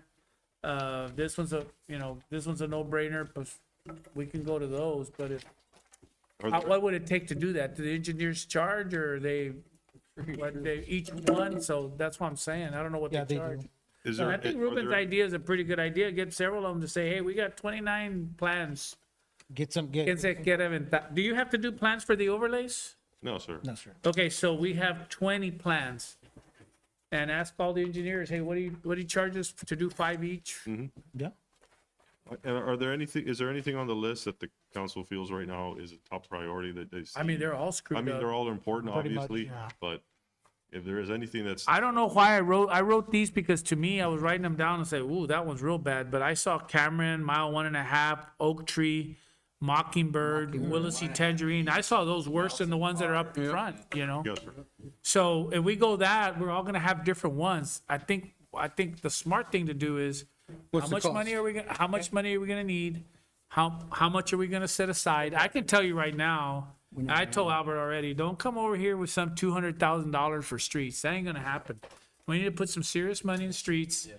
And if we can leverage some of that with grants here and there and all that, that's fine. But I don't think we're gonna get a lot of, if we're gonna get grants, it's to fix the drainage or the infrastructure, but we ain't gonna get grants for those. I think at some point, we also have to look at, what we can do on our own instead of having it contracted out as far as like patchwork, overlay, thing like that. I mean, what the But we don't equipment have costs. the- So we maybe don't have the grants for equipment, right? streets? Work on it. Get that money. Well, come on up. Come on, Come get on that up. money, papa. Need to do a bit more research on it. No. How long? Or formulating meeting. I be looking at it more tomorrow, and we're gonna have a little bit of a cheat sheet ready for y'all. If y'all would like to take a look at it, I can share it with everyone. Well, we can share this with you so you know what the need is. Yeah. For the action plan. Yeah. The one that's being presented Yes. right now. I already spoke with Tom, but I definitely want to receive that. So maybe Monday-ish, you can meet with Albert with a, Yeah, okay, I game think, plan. Might next Tuesday. But if it's not at that time, we can have a short format meeting and figure out where to go. I would rather you meet on this sooner than later so that we're not, Yes, absolutely agreed. okay. All right, so let's say that I'm wrong and there is grants for roads. That's great, but at the end of the day, I think it's somewhere, the seed here is that we have a cost associated to it. Correct. It's gonna have to happen no matter what, whether we do it with that or, now, if there's grant funding that covers we'll just wait. I'll wait till Monday Yeah. and then I'll speak my mind. Once again, there's costs with the street. with the utilities as well. We gotta do it. You're talking about all of these need utilities work? No, one no, to not say all of them, but recon? just Okay. keep in mind that, The engineer will be involved in that. Okay. exactly. Do you know, just a guesstimation for, but off the top of your head, what does it cost to do 1,000 feet of road, just overlay? We have it in this. Perspective, sorry, the little segment of Washington you guys saw, that was about 130 grand. And that was overlay only, City or was block is it? like 50 grand. It was all over. Roughly. More or less. Yeah. But there was well, not all, there was a small section that they did rework the subgrade towards the end. And how many blocks was it all together? 6 through 8. Two blocks. 2 blocks, yeah. So he's fairly accurate. Yeah. That one outlier was about 30,000, Those are but long about blocks. 50,000. Yes, they are. There's long block, I think that's why they went more than 50. Well, long and wide for that matter, because Yeah, and Washington's wide. pretty Awesome. wide. Yeah, You know, it's wide. Very true. So 50 sounds about. I think the mayor's spot on that, is like knowing what the cost is gonna be, because I think we can all agree this whole list is, well, I guess 5th and 6th Street there in Ohio, but for the most part, I think everything else is pretty spot on. I'm just concerned about 10th is now just in the back of my mind, because that road just gets worse every day. That's probably where a grant would really come into play. maybe, Yeah. Because the kids go through there all the time. Would that, That one would chew up like 10 roads. well, man. actually, you know what? And I'm sorry, Mayor, I didn't mean to. I'm good. But I think you guys had mentioned that there's also a grant for sidewalks too, right? Would the proximity of the school being right there, would that help us maybe get awarded? Because we could use that in the grant to say, well, look, you have the school that's right there. Because I know that Yes, you guys had leverage, mentioned that there were grants for sidewalks too. I don't know if that could all be tied in, but I mean, And U.S. Department of Transportation will probably be the name of the game when it comes to roads and or sidewalks. well, only because I see this project where maybe we could submit it in that way of saying, well, look, we need this because we have so many vehicles that travel per day, right? We have students that use this roadway with no sidewalk, walking to and from. I mean, I think it's just overwhelming to the point where they're like, well, yeah, we need to help you, right? But I don't know, you're the grant expert, so that's why I'm asking. In terms of using it as leverage, I absolutely agree, and it makes for a good narrative that we need this because it protects our youth, and this road is used as throughout the day, that's for school purposes, going to, leaving, whatever it may be. It would be a boon to any other. So you got some homework, and then we'll set up a meeting here. I always have some. You got some special homework today. All right, Tom, what else? That it? That's it, sir. All right. Thank you. Good job, Tom. So, yeah, thank you for that. Right, Tom, yeah. Just FYI, we've been asking for this Tom list Morello, for a folks. long time, Tom. You did good. You did good, bro. Survived. All right, we have a Short one. short one, hopefully, donations requests. Donations. So Meredith had to leave, but she put a list together. I know what Jocelyn you got was a little blurry. I don't know if you can just call it out, Jocelyn. While you're walking up, Jocelyn, too, I don't know if this is, well, let me just be quiet and listen to her. But I have an idea, and I might have a piece I'm gonna give to you. So Meredith did provide a list of the sponsorships that we've given out 2020 through 2026. In 2020 to 2021, it was 37,500. That includes Walk in Her Shoes, Smoking on the Rio, and Vida. What's walking in her shoes? I'm sorry. It's has to do with family violence. Oh, okay, I'm sorry. I was just curious. In 21-22, it was 40,500 for RGVLS, the South Texas International Marathon, Smoking on the Rio, and Vida. In 22-23, it was 45,500 for RGVLS, ATML sponsorship. And which one? RGVLS only? RGVLS, TML sponsorship, Gala Class Champion, Smoking on the Rio, and Vida. In 24-25, it was 52,150. That included the annual Run Walk, the South Texas International Marathon, RGVLS, Autism, Triumph Public School, Smoking on the Rio, and Vida. And 25-26, so far we're at 24,750 for RGVLS, Smoking on the Rio, and Vida. The one that I mentioned that she's missing is Texas Street Festival, which is 65,000. 65,000. But those are two charitable organizations, or, because that's separate and apart from money we fund for. These are sponsorships. Sponsorships. And so what we'd like to do is kind of say, hey, are there specific entities that y'all want to consider? Because this is where we're at for the last several years and this year. And if y'all say, well, we like to consider A, B, and C, and they ask for, whatever those amounts are, so that when we come together for the budget, we can say, here's a picture of everything that you're asking for sponsorship purposes. So that we're not surprised in the middle of the year with a $5,000 sponsorship. What I'd like to suggest is that we maybe develop a little one-pager Yes. on guidelines Oh, that say the city of Mercedes will is open to supporting whatever, community organizations, blah blah blah, whatever, special events or whatever, and then have some kind of criteria in there, and that's like a point system and say, well, I don't know if I'd make it that complicated, but I would just say anyone coming before the commission must meet the following requirements. 501c3. Yeah, they must whatever. have a 501c3. They must this. They must that. And then What Marty was looking into last time. and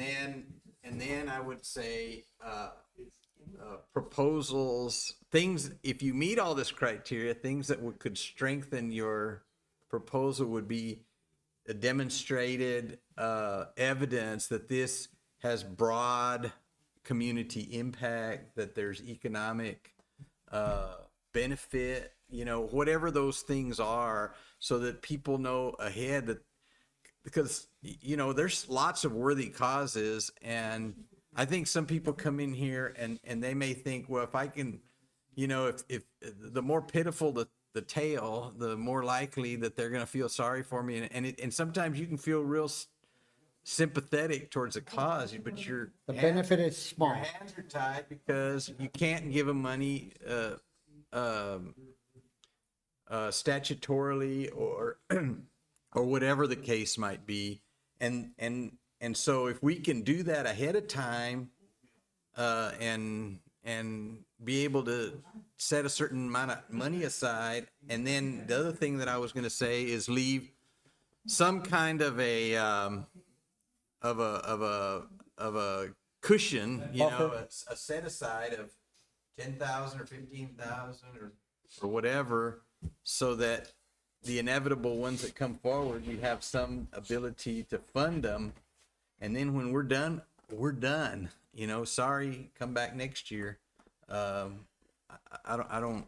Those are my thoughts. So that I'm for that, but I think there's certain things like RGL or livestock show, Right. Smoking on the Rio, things that we know are every year, yes, and that so I And think I that's what we're shooting for. We're gonna put contribute those to in the there, and economic then the other one, yeah. development, And on the other ones, it's like you're saying, you got to have some criteria for it. yes. So- But I think the stock show, and I think that has a much bigger footprint in my view than Smoking on the Rio. I like Smoking on the Rio, and it's a big event, and it comes to Mercedes and all that kind of stuff. But it's a 1-day event, 2-day, I guess, maybe. But versus 500,000 coming. versus one with regional draw that involves hotel rooms and 11 days, 12 days, and a bigger footprint with a lot more advertising. Hey, now there's pickle, dude. Oh, yeah. Well, Pickle Fest. they were talking about pickle. That they was making them mad at the stock show because people were calling the stock show office asking about the pickle, and it's like, what do you mean pickle? This is like so whatever it is about pickles that people like, that's a big deal. I'm there, man. But that was my input. That's a good idea. Yeah. Sorry. Even when, and I think that puts us in a proactive position because, you know, when they come and ask, Yes, sir. we can say, well, have you seen the guidelines? Are you aware that we have a time to do that at the beginning of the year? And I know people that are big philanthropists, you know, they give away a lot of money and they have the same sort of approach. They said, all right, on this day, I'm going to give all my money away. And if you're not in line, if you're not on the list, we'll see you next year. Should be no different like when we submit for earmarks. There's a time frame when you submit. And in the business world, if you don't go before budget time, Yes. you're gonna get a $50 or $100. It doesn't matter if they're billionaires, bankers, or you're gonna get $100. And maybe that's what we do. We set aside $1,000 and here's $100. If we can even do that, I don't know, but. We don't need to put any more on the agenda, Jocelyn, and we can start a policy that we can bring to council. Okay.